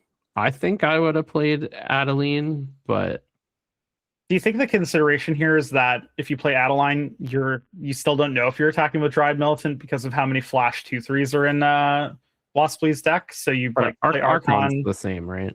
Because it doesn't stop spells. It's just one per turn, and they hadn't cast a spell yet, so they still. Yeah, I guess the difference is Archon. Yeah, and it looks like Wasply's cast Arrington Giada, so good of Raccoon not to attack there. I'm always just like pretty incentivized to play Archon as one of my last spells, because now if you like want to play like Adeline plus another card, or you have like a 1-mana removal spell plus a 2-drop next turn, Now you can't do it. do Yeah, that. And I it guess feels there's like Archon is pretty good for this flash deck, because they're very able to play a cheap card on their turn if they want, and then develop a threat on Raccoon's turn. Wasply's hit Spectacular Spider-Man off of the top. This card I think is really good. It's a 2-mana 3/2 flash, and you can pay 1 mana to give it flying, and also you can pay 1 mana and sack it to give creatures hexproof and indestructible on your side of the table. And then it looks like we're playing a tapped Watery Grave and passing. Looks like that happened on the upkeep, so you're essentially drawing a card anytime you're able to play a card off the top like that. Yeah, and that's just type play from Wasply's. Since you can cast your flash threats, you should look at your top card before you go to your draw step. Yeah,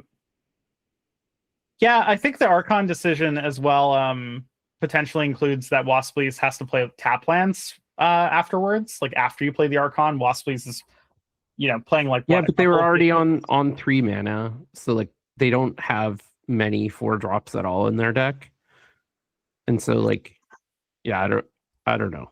No, I don't even know if it's close. I don't think it's like a slam dunk Adeline. I just think I would want to get, because also like Archon can't really attack.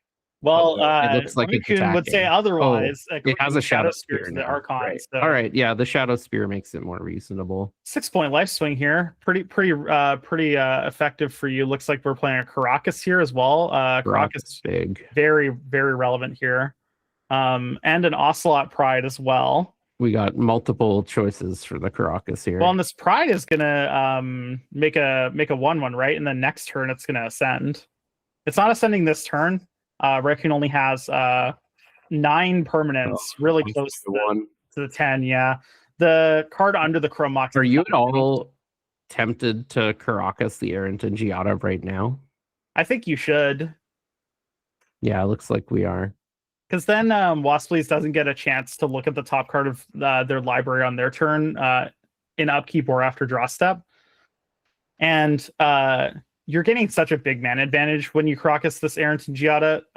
And now Wasply's has to decide if they want to sacrifice the Spectacular Spider-Man to give the Arrington Giada hexproof, or if they just want to bounce it to the hand. I like not sacrificing your 3/2.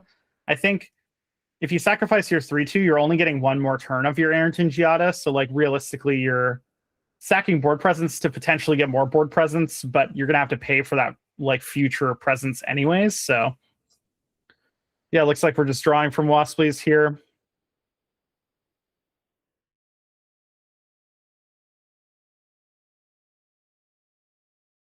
Yeah, what do you do here? Like you can't really play your Arrington Giada. You need it's once again, you need a chonky threat, and just aren't very many of those. I guess interestingly enough, if you have multiple threats that you can play one now and one on Raccoon's turn, which is pretty nice. A way to get around Archon of Emeria. But pretty hard for this Esper Flash deck to have multiple threats when it only has 4 mana. Yeah, I feel like you'd need a removal spell and a threat. That's like the best we can hope for, I think. If you have a removal spell here, what do you target? Do you think you target the Archon or the Ocelot Pride? My temptation would be to get rid of the Pride before it gets out of hand, potentially. Maybe. Your life total's still pretty high and the attacks aren't great yet, but it's hard because you're just going to be taking a walloping from this Archon of Emeria. Like, you can't block. It's a 3/4, so you can't even send your Spider-Man into the skies for a block. All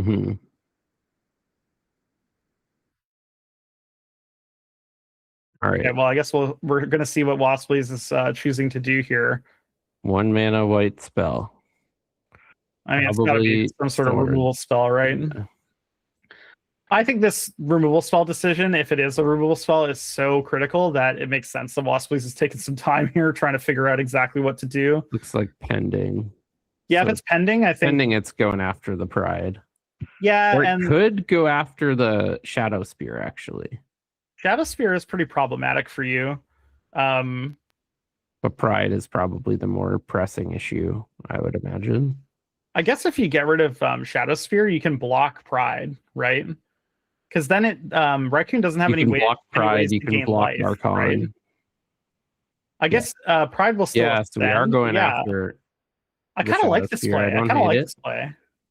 Don't hate it. It feels like the best long-term route to victory because, like, the creatures from both sides are just so mopey in this matchup that, like, giving one of them +1/+1 trample and lifelink is Yeah, so it can good. be a big deal. And like you were saying before in the pre-match analysis, like Shadow Spear really good in these creature matchups, and we see that bearing out here.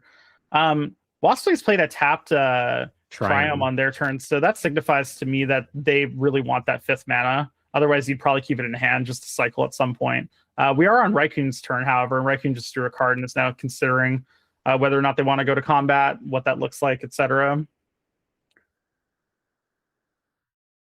So I guess the interesting question here is, like, how do you attack if you're Raikun? Like, if you send your Dryad Militant in, yeah, you can bounce the Errant of Giada, but what if Waspleys has a different 3-mana 2/3? Are most of the 3-mana 2/3s things that you can bounce? But you can still bounce Spider-Man because it's also legendary. Oh, wow, it is legendary.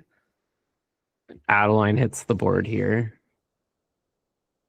I kind of just want to cram with everything. Yeah, I think my temptation would be to attack with everything as well. Especially now that you've played an Adeline, like you're just putting a lot of pressure on your opponent. Yeah, I'm a fan of this as well. Get him.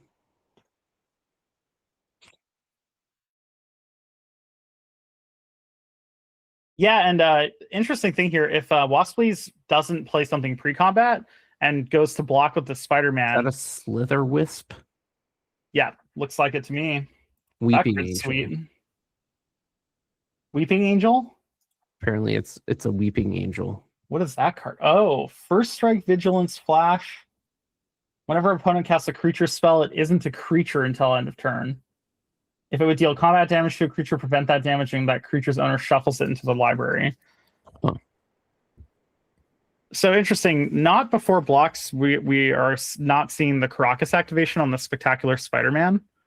I was saying before, if you just go to blocks here before casting this Weeping Angel, like let's say Waspleys just goes to block the Ocelot Pride, then you can just bounce the Spider-Man with the Caracas, so you don't even lose your Pride. So I like this full attack here.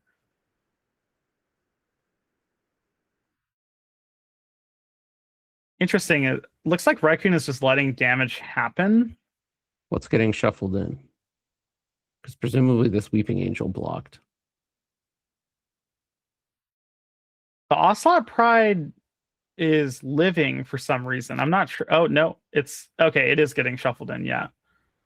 So Raccoon gained 1 from the Pride, but the Pride's going back into the library here. Angel like blocked the Pride. That makes sense. Yeah, and the Spider-Man blocked a 1/1. Yeah, blocked an Adeline 1/1. Okay. I'm surprised we didn't Caracas the Spider-Man.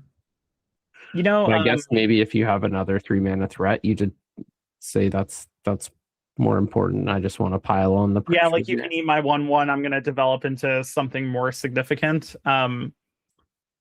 It's also possible that Raikun's. I mean, like I missed Caracasing the Spider-Man, right? And I'm not playing. I'm commentating, and I have the deck list in front of me. Like, it is possible to miss for sure.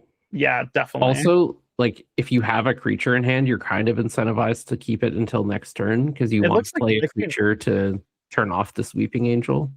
Yeah, it also looks like Raccoon might not even have any cards in hand, so I think, yeah, you're probably supposed to Caracas the Spectacular Spider-Man, but maybe just missed it. What is that? That's an Ascension token, I believe. Okay. Yeah, because Raccoon would have ascended as soon as Adeline hit play. Yeah. But yeah, it looks like they don't have any cards in hand, so You know, it's also a consideration that they're keeping up Crockets for Adeline, like to make sure that the Adeline stays in play. That's possible. I guess also they could bounce their Adeline on Wasply's end step to then be able to play it and turn the Weeping Angel into a not a creature. Yeah, that's a line. And then you can Also, also bounce the Spider-Man on your turn if you want to. we mentioned multi-spelling, but Raccoon actually wouldn't have been able to multi-spell because of the Archon. Oh, yeah. Yeah, you're right. Wasply's currently asking a judge question. So probably just wondering about an interaction or Yeah, this my guess is it has to do with Weeping Angel. This Esper Flash deck has a lot of cards that are like kind of a little crunchy, you know, have a bunch of small interactions. So not surprised to hear a judge call happening. White spell.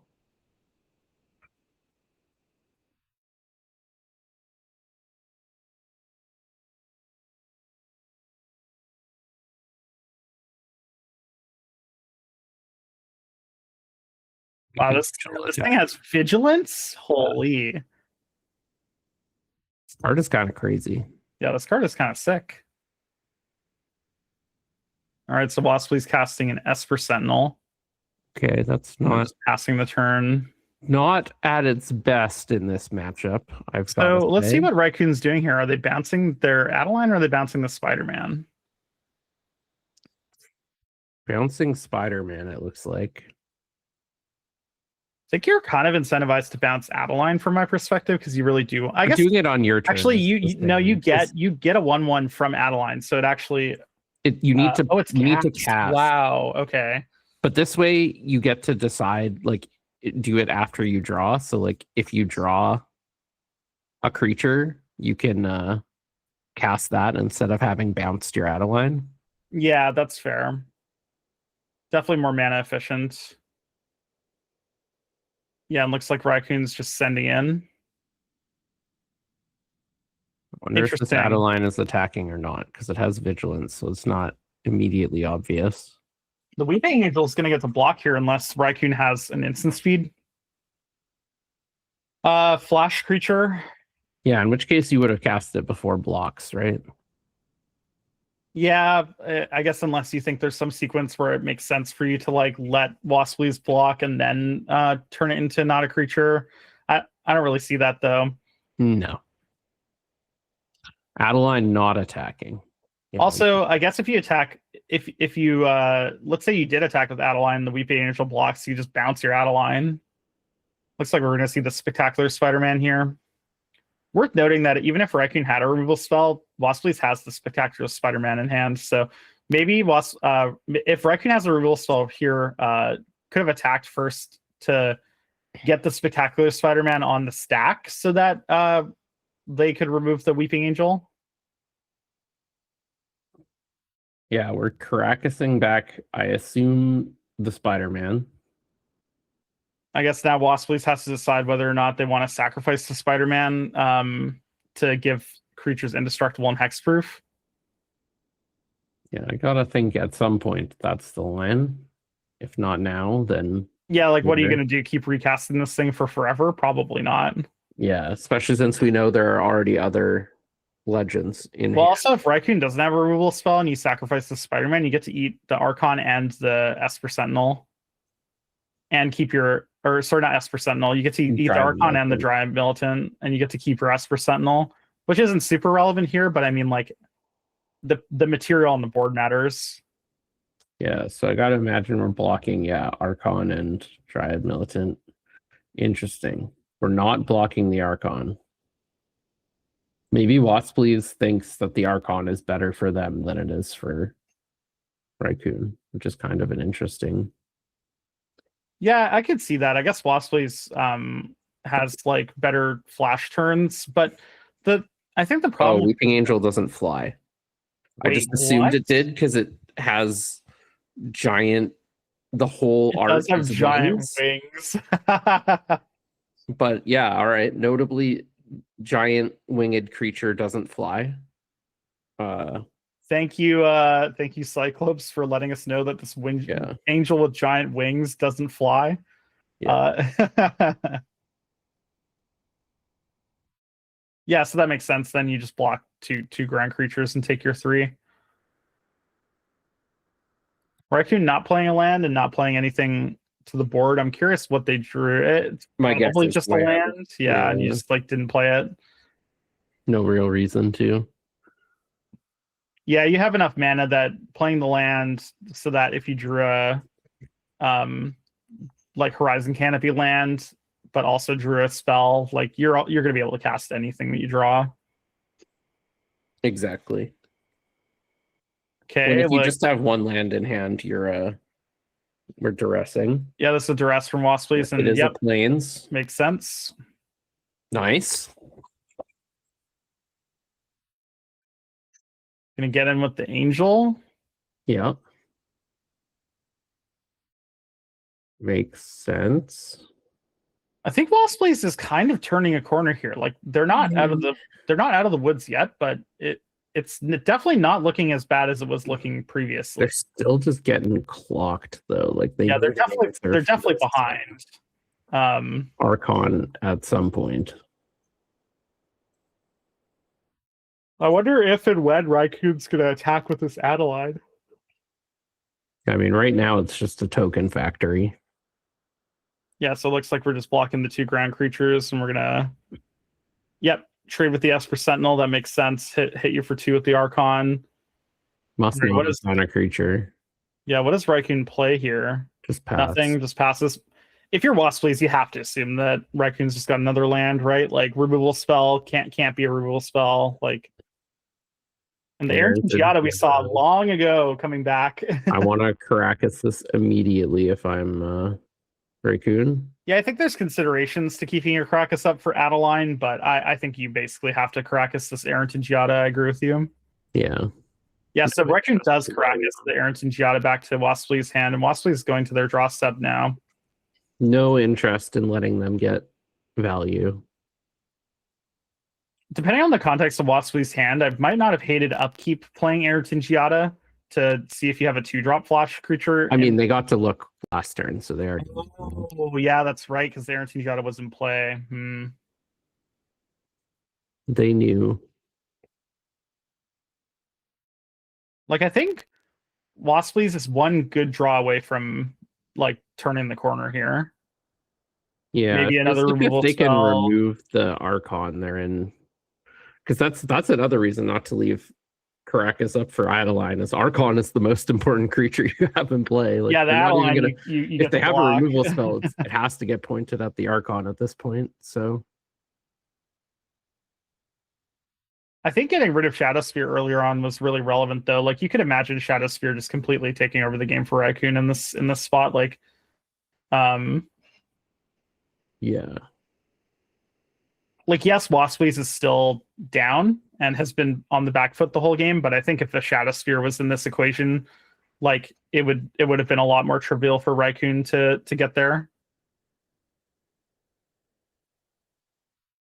So Waspleys attack for 2 with the Angel. Raccoon obviously declines to block, and now Waspleys is in their second main phase.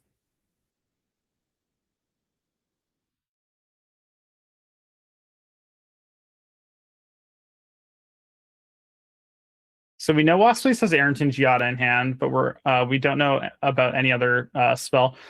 Interesting thing here is like because of the Archon, you might want to play Arrington Giada now. Because you don't know the top card of your current library, and it might be a 2-mana flash threat that you'd need to cast on Raccoon's turn. Yes.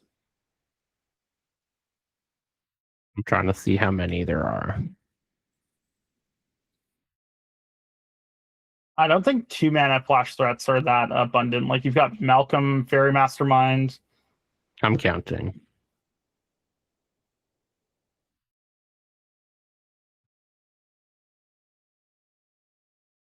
Okay, so Waspleys is tapping Mox Pearl, Hollowed Fountain. There's 10. which is That's not a pretty nothing. significant amount. Yeah. Well, is it 10 minus the Spectacular Spider-Man? Wow, we've got a Yeah, Snapcaster It Mage. was 10, not counting the Spectacular Spider-Man. I guess Waspleys is just playing Snapcaster as a potential blocker here because you can't flash anything back because of the Archon. Correct. Oh, they're considering not casting the Snapcaster here, which if you haven't gained any new information, you're totally allowed to do. Although I don't know if we would consider this information gaining.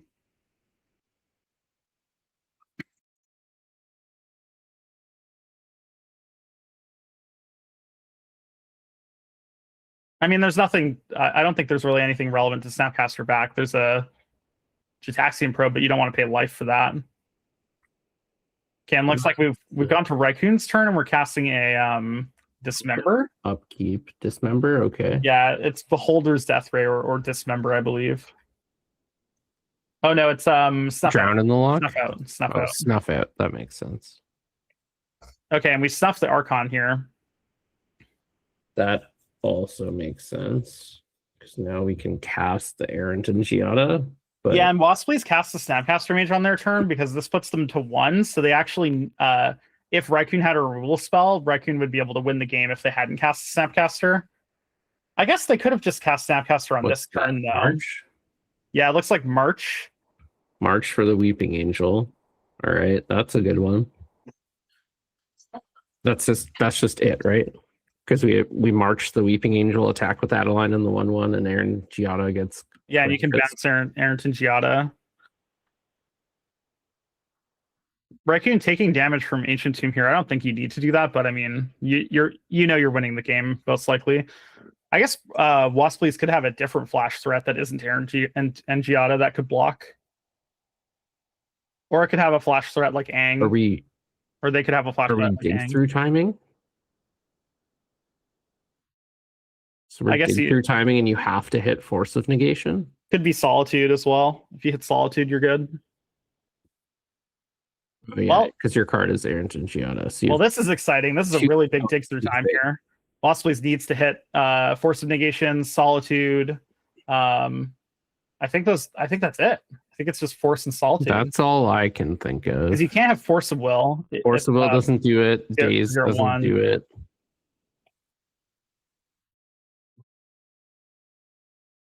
Snuff Out, obviously gone and doesn't do it.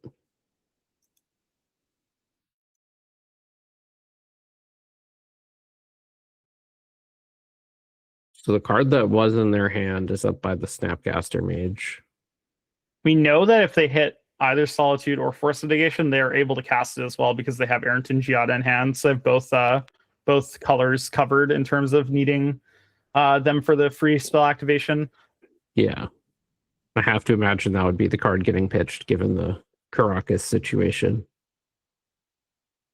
Yeah, and it's not clear that Waspleys has drawn either of those. It's possible they have, though, and they're considering their second card. I mean, the second card you take off this dig through time, even if you do hit your Solitude or your Force of Negation, is really, really, really critical. And specifically off of Force of Negation, because that's definitely a little worse. Like, you would prefer to Solitude this Adeline.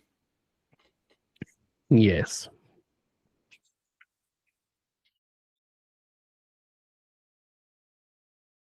Although if you Solitude the Adeline, then they Caracas it. Oh, that's true. Yeah, this Caracas is kind of a long-term problem for you if you're Waspleys.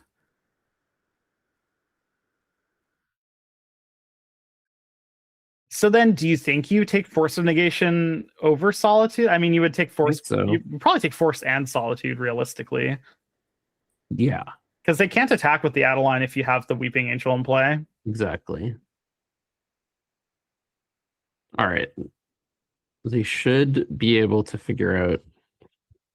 Because, like, if one of these cards isn't Force or Solitude, the second card is irrelevant. We should be able to figure out a second card at some point. It's a big decision, but. Yeah, I mean, like, let's say you have Force of Negation, Solitude, and Subtlety here. Like, do you think you take Force of Negation and Subtlety? That'll Because then you know your Weeping Angel gets to block for the next turn. Weeping Angel, it resolved, so they have to have Solitude.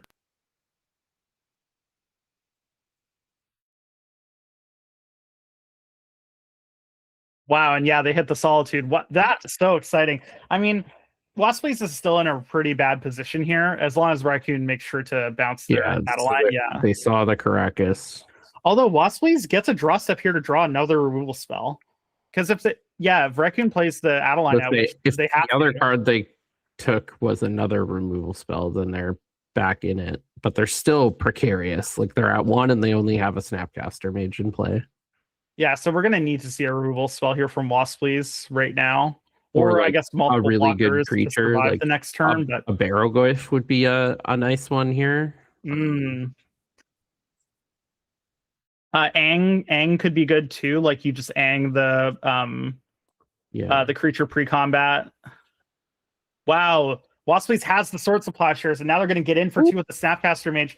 I mean, they're not in an amazing position, but Waspleys has actually turned the corner here in a big way. Currently, the board is stable. They're it's very liable to change. Oh, yeah. Okay, Raccoon gets a redraw with a silent clearing here. Waiting for potential Bowmasters from Waspleys or another flash threat for drawing. Looks like Waspleys is going to cast Tishana's Tidebinder. Wow, okay, that's relevant. And the draw. This Snapcaster plus Tidebinder is 3 turns of attacks here for Waspleys. So if Waspleys can attack Raccoon down to 10, draw a card that either removes a Raccoon blocker or Raccoon doesn't draw a blocker, like Waspleys actually might win this game. Yeah, this is crazy. Do you think they kept Swords to Plowshares or Tidebinder? It must have been Tidebinder, right? Because if Swords was in their dig through time, they would have slammed it like basically immediately. Yeah. Tidebinder's like kind of close, you know. Yeah, the Tidebinder, I guess. No, Tidebinder doesn't really matter because if you don't have another removal spell, then it blocking the Caracas activation doesn't really matter. Yeah, it also could have potentially stifled an Adeline trigger, but... And does it remove the abilities from Adeline? It does. So that actually might have been the consideration as well. Adeline triggers, then you Tidebinder the trigger and remove its abilities. But then they just Caracas it back and they just get to replay it. Okay, so attack for 5 from Waspleys here, and playing out another creature. 1-mana Deathrite Shaman, I believe. Yep. Yeah. Do they have a green mana source in play? I don't think they do. Oh, but Raccoon doesn't play a creature. Wow. No Trop, no Bayou. It doesn't look like they have one in their deck. I think Waspleys is turning the corner here, Jared. I think it's happening. Raccoon drew Razorgrass Ambush. Okay, getting rid of the Tishana's Tidebinder, slowing the clock down. That is helpful. The Deathrite Shaman here is so relevant, though. Like it now you get to basically double your clock here. And even if Raccoon draws blockers, you can still potentially win through the Deathrite. 1-mana flip card. Tameo? Must be Tameo. Yeah, I see 0/3 and flying. That's a Tameo. Not exactly the draw you want, but definitely not bad. Like, you know, any board impacting presence is good for you.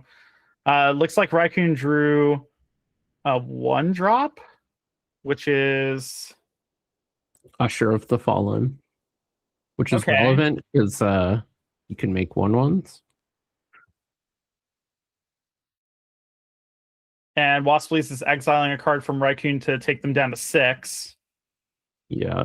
Now Waspleys has a pretty interesting decision. Are they going to attack with Snapcaster Mage? Are they going to attack with Snapcaster and Tameo? Tameo's in hand due to Caracas. Oh, that's right. We've got Caracas in place. Okay, so do you think you attack with Snapcaster here? I have to imagine you don't. Like you just start to ride out this Deathrite Shaman to victory, ideally? Because otherwise you have to block with your Deathrite if you don't draw a creature to block with. It is tempting to attack with Snapcaster, though. Because like if you don't attack with Snapcaster, you're putting them to 4. You lose your Snapcaster. Then you put them to 2. Then you lose Deathrite Shaman. Oh, I guess Snapcaster trades, and then Deathrite Shaman eats the 1/1. I don't Well, know. the 1/1 isn't attacking either, right? I guess I think I would attack, but I think it's reasonable not to attack. Although I think you're supposed to play the Tameo just to lock the Caracas mana. Giver of Runes. Wow. okay. That's huge. So now, oh, is that I mental think it's misstep? a mental misstep. Yeah. Yeah, That's a that really was big draw massive from because that was Waspleys. game. And now we're gonna exile something with Deathrite Shaman.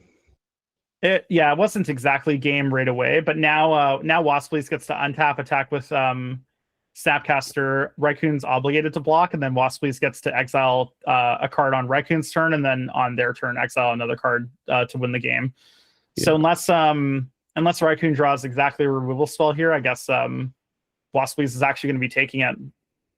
What would you have thought winning this game was possible at the when Raicoon had Shadow Spear, really, Archon of Emeria, Adeline attacking with 5 creatures? Like there were so many points in this game where it felt like it was going to be trivial for Raicoon to turn the corner. But I mean, this is why you keep playing. Like, you never know what's going to happen here. I mean, if you look at it, Waspleys has 5 lands and has drawn all spells, and Raicoon's been drawing a bunch of lands in the middle of this. Oh yeah, there's Swords to Plowshares. Yeah, we have Swords, Mental Misstep. Okay, so Raicoon has to have a removal spell here, right now. Otherwise, Deathrite's going to untap, and looks like, we have to Get Lost. Okay. Yep. That'll do. The Tameo here relevant though, because you get to use these map tokens to Caracas.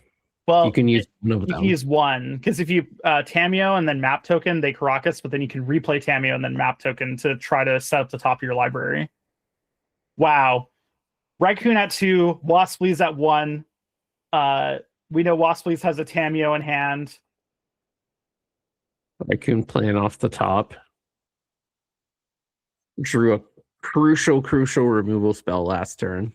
Yeah, if Raicoon doesn't draw that Get Lost, they're just drew stone perfect to come back from almost certain death. I mean, this is why it matters to continue to play optimally, right? Like you never know if you're going to hit this like 1%, 2% game. I don't know if I like just passing here from Waspleys. I guess it'll depend on what they have in their hand, but I think I would have used the map tokens. Back. Waspleys draws a Mox Sapphire and passes the turn. Oh, what's this? I'm trying to see if it has power and toughness. It does have power and toughness. Any amount of power will do. I can't tell what it is. Can you? Samwise the Stout-Hearted, maybe? Samwise the Stout-Hearted, it is. So It is a creature. We're shuffling something. And I think Waspleys conceded. Wow. So they what an intense game. The Samwise. That's crazy. With 4 cards in hand, I guess Waspleys just couldn't keep drawing out of it. Very, very well played from both sides, though. Lots of intense, heavy decisions. We knew that matchup was going to be really combat heavy, and playing to the board was going to be relevant. So congratulations to Raicoon for taking it down. Very, very, very close and well played from Waspleys. Really great Magic there. Yeah, that was a great match. Well played to both sides, and congratulations for Raicoon winning the weekly side of the bracket and advancing to the grand final. There, the dig through time to hit the Solitude. Oh, that was crazy. All right, we're gonna take another quick break before we get stuck into the finals here. We'll see you shortly. How is play draw determined?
All right.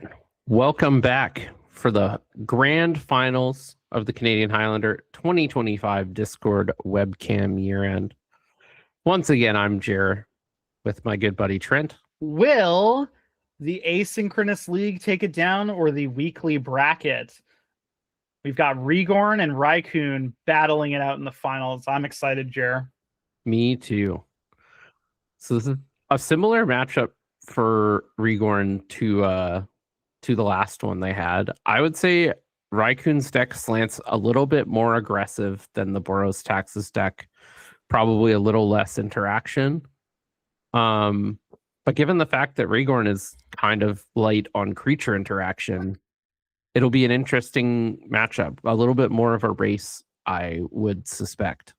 And it's also harder for Rigorn to kind of pick apart Raikkoon's pressure just because there's more of it.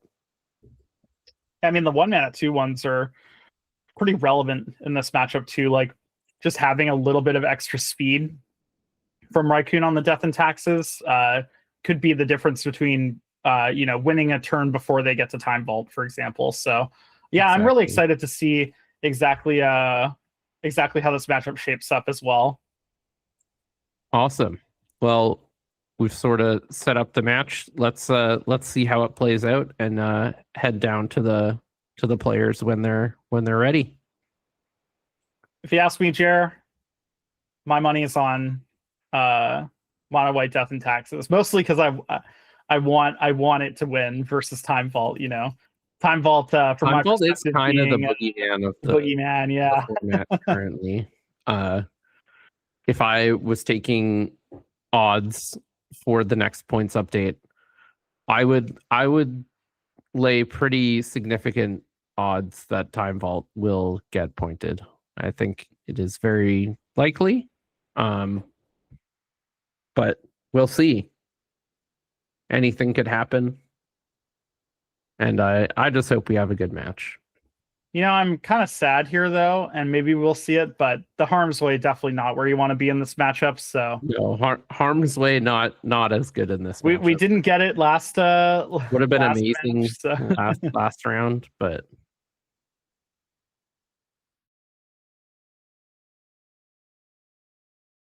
looks like our players are just shuffling up here.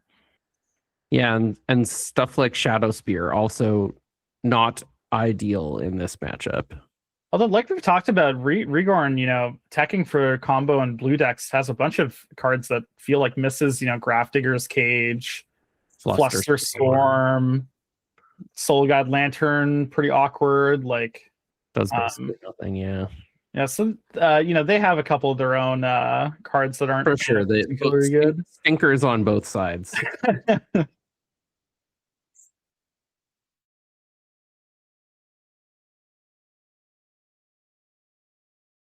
Raikkoon switching to a glass of water instead of another Coca-Cola. Pretty interesting drink choice. We'll have to look into that later, Jer. You can't see Jer, but he's not having any of it. See what I have to put up with. I mean, if you continue to come back to me here, Jer, are you really do you really have to put up with it, or do you want to put up with it? Maybe that's a question we'll have to come back to later. But our players have drawn their 7s here, and let's see if they keep. Rigorn is going to be on the play, being the highest seed. So, and I think Rigorn is keeping. It looks like it based on their body language. Yep, I would tend to agree. I think both players probably keeping.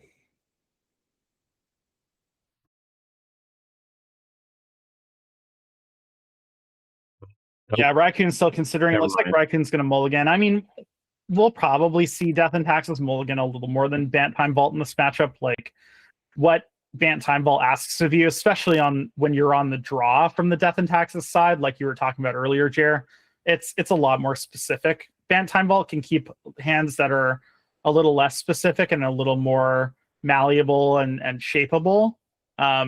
But since you don't have any card selection and Death and Taxes or really low amounts of it anyways, you kind of just have to make sure that your 7's like reasonable enough. Mm-hmm.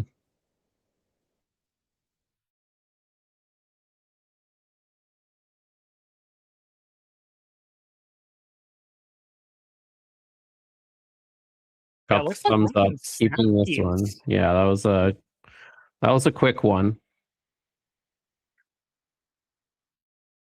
Caracas again. I think Rigorn has had Caracas in every game so far. We've seen them play. Wow, and they played Manifold into Tezzeret Cruel Captain. Lord. The Cruel Captain is definitely another reason that Time Vault has gotten a lot better over the course of the last year. Getting to untap the Mana Vault here. And Raccoon's already on the back foot.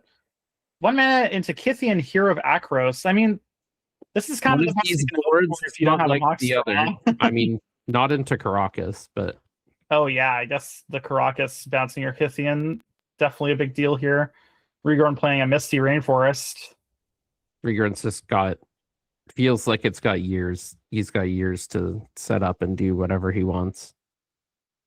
Yeah, Tezzeret Art also being at just 4. Like, blazingly fast, and he has a bajillion mana. although notably doesn't have double blue, so can't be casting things like Tezzeret or Quantum Riddler here, or Urza, Wan Chitong, etc. Can't cast Uro. So So notably, if he has like a single blue tutor, like a Fabricate or a Scour from Scrap, the game's just over. would he get to win this turn? I guess he'd get to win next turn. Next turn. Yeah, just short, just shy on mana. Yeah. But here's the thing, like, Rigorn can just minus this Tezzeret. Oh no, you could win this turn because then you could get Time Vault, untap it with Tezzeret, right? I guess you'd have to have exactly Trinket Mage because you need the tutor to be 3 mana. Fabricate, yeah. Or Fabricate, yeah. Fabricate. 5 mana. Okay. 1 floating. Wow, Shorikai the Genesis engine. Pretty good. I mean, if you're Raikkoon, like you're dead to any tutor from Time Vault, and you're also really behind when it comes to the Shorikai. I like Shorikai in the Time Vault deck a lot. I think this card is really cool. Whether or not it's optimal, who knows? I haven't played the deck enough to know that, but I think it's a really sweet card. Like, look at this, so much board presence. And I think we've also seen Rigorn preferring playing to the board in these types of matchups as well. Discarding Trinket Mage off of the Shorikai trigger and then untapping Mana Vault with the Tezzeret and passing the turn. All right, so Raccoon's got a 2/1 and a Plains. Urza Saga from Raccoon. What are you thinking, Jer? I think Raccoon's in a tough spot. Looks like we've got a Fateful Absence here to get rid of the Tezzeret. I think that's a good start Pretty for Raccoon big. here. Yeah, that feels good. Like, Shorikai is definitely not unbeatable from your perspective on Death and Taxes. Like, next turn you can very easily play something that kills the Shorikai, and then you're like kind of right back in it. Also, getting rid of the Mana Vault untapper is a big deal too. Yeah. Like, it's possible Rigorn doesn't have a third land here, and this Mana Vault actually being a one-shot mana source is pretty relevant. So yeah, Fateful Absence kills the Tezzeret, and then Kithian stays back because Rigorn has that 1/1 off the Shorikai, so Rigorn now drew a card. Playing a Ancient Den, I believe. Oh yeah, that's the weird Ancient Den art. And then activating Shorikai, getting a second pilot, drawing 2, discarding.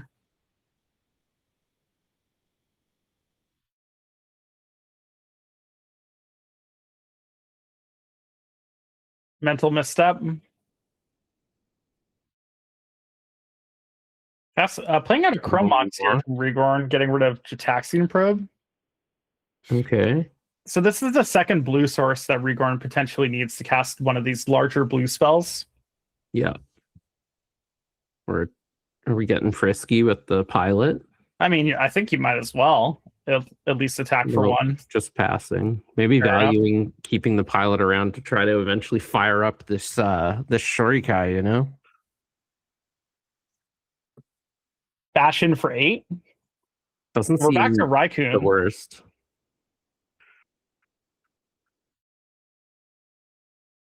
Raccoon untaps, draws, puts a counter on Saga, plays a third land here, a Plains, and passes the Just turn. passes back. So he's got to have like a March or a Cathar Commando or something here, right? I think if you have March or Cathar Commando, though, you're casting it right away, so Rigorn doesn't get another Shorikai draw. I think if you're Rigorn, you're really happy to see Raccoon just play. Are we just planning to make a dingus? Like a make a construct? Yeah, maybe. That seems so mopey. Okay, Rigorn's casting Sabine's Reclamation off of Mana Vault and Ancient Den, so floating one colorless here. This Tezzeret. Yeah. Yeah, Tezzeret comes back into play. We're floating a colorless still here. Tezzeret's going to untap or come in with 4 counters, and it hasn't actually been activated yet. Yeah, we're going to activate the Shurikai. Yeah, using, I assume, the colorless mana that's floating. Yeah. Let's. Although Rigorn hasn't removed the colorless mana from their battlefield yet, so we'll have to make sure that that happens. Goes away at some point. Great. So now Rigorn drew 2 off the Shorikai, just deciding what to discard here. Portable Hole seems pretty reasonable. Tapping Mana Vault. Yeah, so activating Tezzeret to untap Mana Vault. Spooky.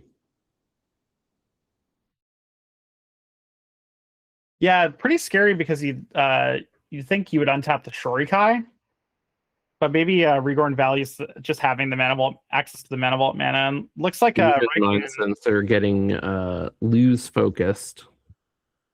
Yeah, so Aven Mind Sensor end step for Rigorn. Yeah, getting loose focused here. Now Raccoon goes to draw step, draws a card, has to decide what to do with this Urza Saga. Looks like just gonna tap it for mana and go get a one drop. What do you get here, Jer? Probably Soul Ring. Yeah, you probably need it to be able to cast multiple spells to get back into this game. Yeah, it doesn't look like we have a removal spell available. Could also get Esper Sentinel, I guess, but I don't think you can get Esper Sentinel, right? Does it say non-creature? I think it says like colorless specifically for Urza Saga.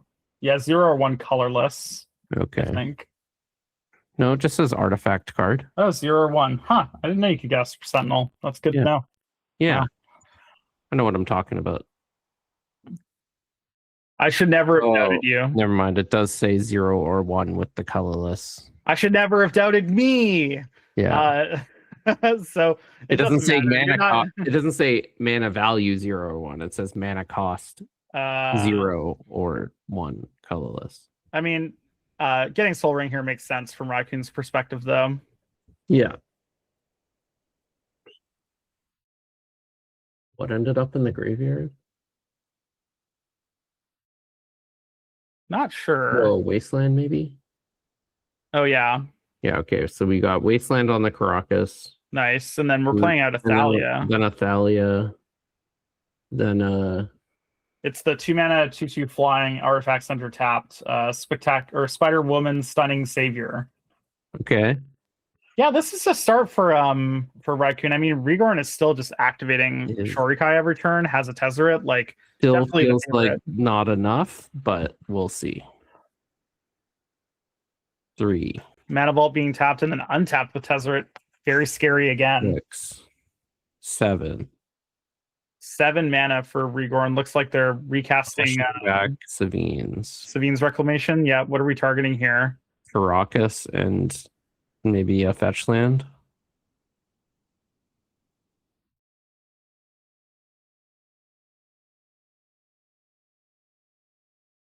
Portable Hull and Caracas. So okay, that makes sense. Portable Hull comes in. I guess you probably get rid of Thalia here.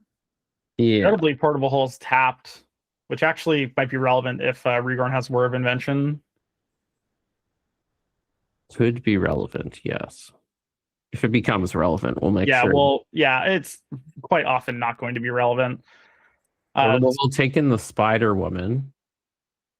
Deciding that makes we have sense. enough mana where we're going. Also, Caracas deals with Thalia pretty cleanly.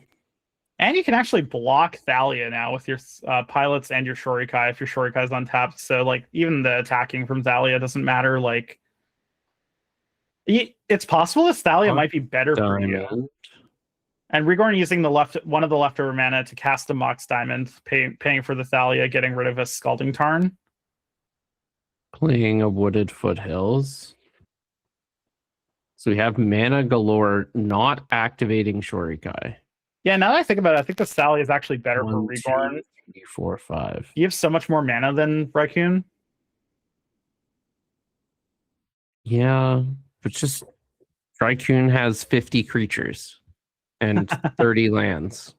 So literally only 20% of their deck is affected, whereas Rigorn has 9 creatures and 33 lands. So more than 50% of their deck is affected. A 3-mana card from Raccoon here looks like a Johnny, apparently. Oh, it's 2 mana, I see. So they're floating a Soul Ring mana, so it's a Johnny, a Coddle Pariah, and then Ocelot Pride.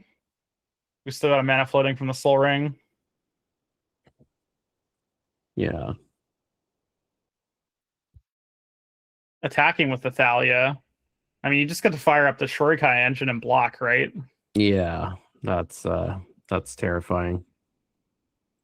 Attacking Tez. Yeah. You know what? It's possible. I've done this before where Raccoon's like, I'm in such a bad position. I need my opponent to miss that they can activate to block with Shorikai. Yep. Like, I've definitely made plays like that before. Gotta play your out. Sometimes your out is that your opponent misses something, right? Definitely.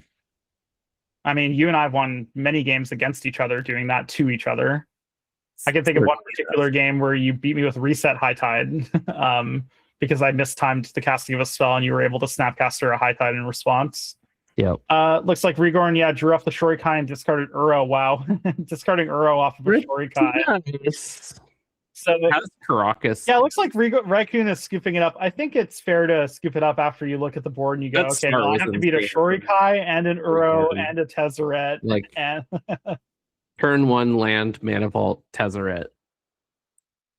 Pretty tough to come back from when you're sitting across from that on the draw. Definitely not a bad one. Rigorn takes game 1 of the grand finals. Reminder that this is a best of 3, so Raccoon's on the back foot here.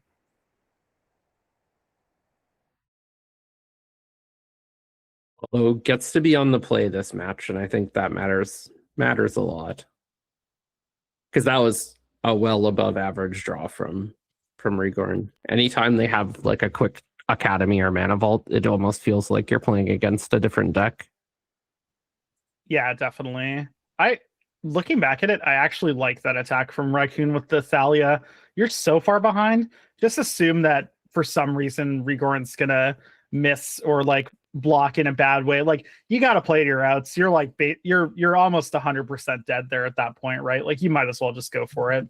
Even if they missed the potential pilot text or the crewing of the Shorikai, I don't even know if that matters. I think you still maybe make that attack. Yeah. Like even if you know the possible play you could make, you decide that's the only way you can win. You got to grasp at straws at some point, right? Like, yeah. Exactly. Yeah, I think Mana Vault. This is why Mana Vault is still a point. Yeah. This type of stuff is like in the decks where Mana Vault can do this type of stuff, it feels like more than a point. And it obviously is not more than a point in a lot of archetypes. But in like this one or any Academy style deck, Mana Vault overperforms. It feels so good. Yes. Okay, looks like Rigorn's still shuffling. Raccoon drew a 7, but immediately shifts it back. That's not where you want to be. Yeah, definitely not where you want to be, although Raccoon being on the play hopefully feels a little better.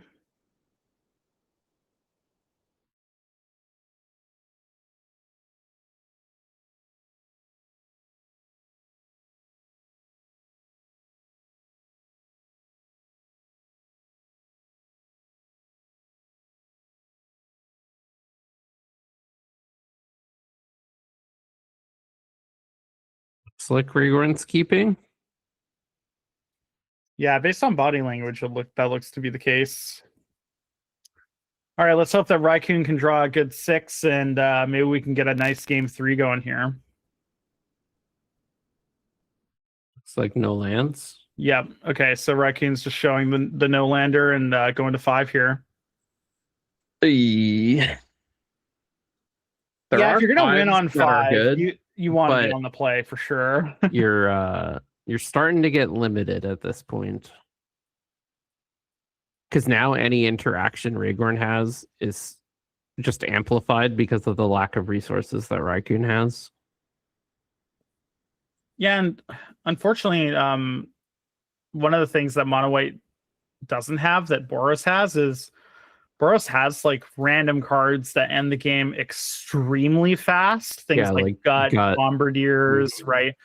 You don't really have that type of stuff in Mono White. You're like not as much. Yeah, your time to kill is definitely not as fast. The stuff we're playing in those slots are like Palace Jailer. Although this is the start you want if you're going down to 5 and you need to end the game quick. Yeah. Descendant of Storms, like 1 mana, 2/1. Yeah, just start getting them dead. So yeah, Raccoon plays Plains, 1 mana, 2/1, passes the turn. Rhaegorn plays a Polluted Delta.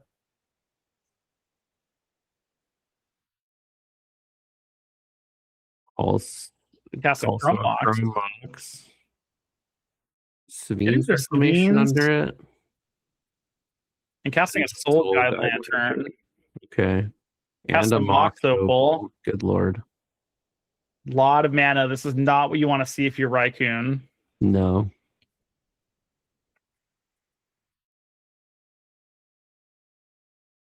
All right, let's see what Raccoon has on turn 2. This is going to be an extremely critical play here. Plays a Plains, attacks for 2. And is creating a 1/1. You have got to be thrilled if you are Rhaegorn to see Raccoon making a 1/1 here for 2 mana. Yeah, although when you go to 5 cards, it's possible you put back a 2-drop to keep a really like powerful 3-drop, knowing that your 1-drop is Descendant of Storms. So it's possible we could have like a Clarion Conqueror or something like that that could be really impactful, which is sort of what Raccoon needs at this point. All right, Raccoon passes the turn here. Rhaegorn's going to fetch end step. Almost definitely getting yield surveil.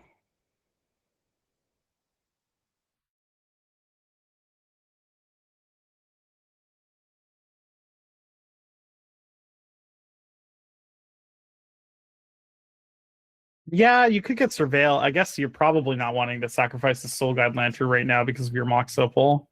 Yeah, exactly. You just want the artifact in play. Yeah, getting Hedge Maze makes a lot of sense here. You have white under your Chrome Mox and you have Mox Opal active, so you have access to double blue or double white if you need it. Double green, I suppose. Not common that this deck needs double green, though. Basically, Uro and Brightglass Gearhulk. Might be real. I mean, if Rhaegorn just plays land Brightglass Gearhulk, like, what do you do if you're Raccoon, right? Like, how do you really come back from that? Like, if you kill the Gearhulk, they just have more coming down the pipeline.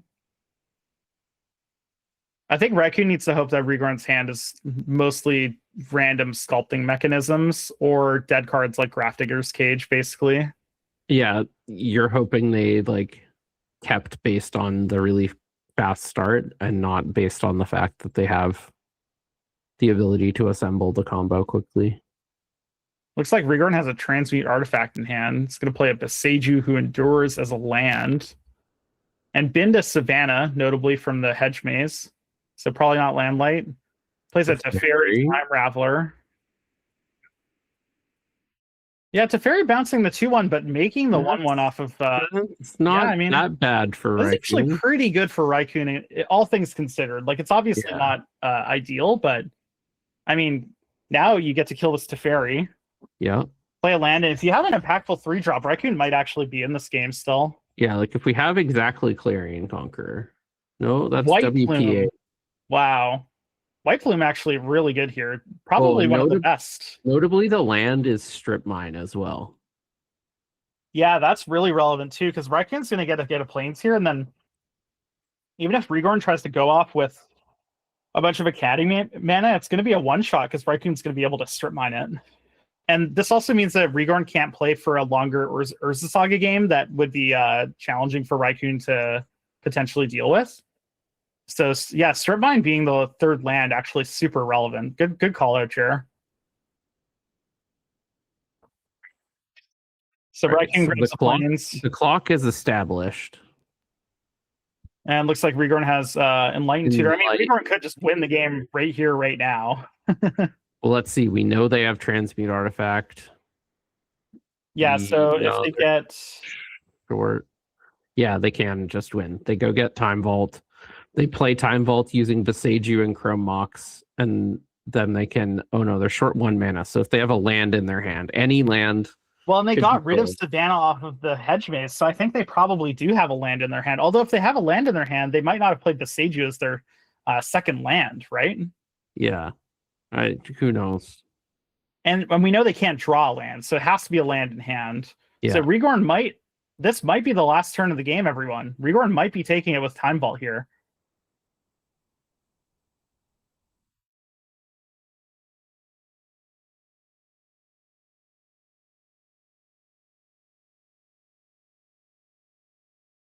Time Vault goes on top. Rigorn on taps.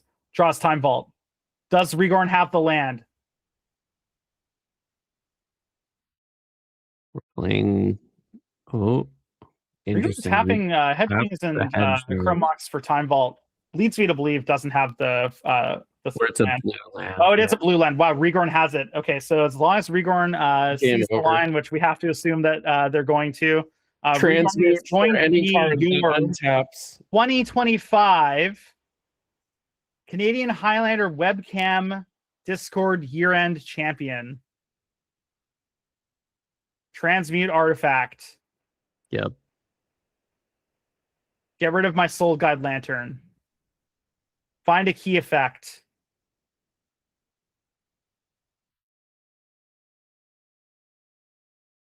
Wow. Bant Time Vault, everyone. Pretty good. And that's GG. Well played to both players, but unfortunately for Raikun, the person that takes your 2025 Canadian Highlander Webcam year-end is Rigorn, the Bant Time Vault player themselves. Yeah. Just clearly a master of the archetype. I will say they drew exceptionally well, especially in the finals. Yes. I mean, it happens. Sometimes you draw really well. And I mean, to win these events, you gotta be both lucky and good. Definitely. Congratulations to Rigorn. Very well played, very well drawn. Congratulations to all of our players for playing a great season, giving us a bunch of great games of Magic. We really enjoyed commentating here. So thanks for having us as well. We have a couple things we want to say before we end the stream, so I'll pass it back over to Jared to start us off. Yeah. So yeah, first off, congrats to Rigorn. Well played to all the competitors. Some really cool matches. Bant Time Vault showing it's got some speed as well as resiliency. Really cool to see. That was an insane game 2 in the Waspleys versus Raikun matchup. Felt like Waspleys was down and out and couldn't win. Then it felt like Waspleys couldn't lose, and then Raikun. Oh, that was my game. That was my game of the stream, Jared. It was for sure the game dig through time, no mana, have to hit Solitude or Fawn. So great. What a fantastic game. And just to recap, the Discord offers multiple ways to play. You can play via webcam, cockatrice, or on MTGO. They have asyncs, they have weeklies, and lots of people willing to help out if you have any questions. So if you're looking to get into the format, definitely check out the Discord. And if you're looking to play the format, definitely try the Discord events. They're well ran and a lot of fun. If you're looking to find more of Trent and I, and also Liam, you can check us out at LJTMTG on most social media, including YouTube, which is where all our videos and stuff are. We also have a Twitch channel. We also are on Spotify. Yeah, check us out too. We make Highlander content and lots of it. So we're your one-stop shop for anything Highlander related. Yeah. With that, I think we'll wrap things up.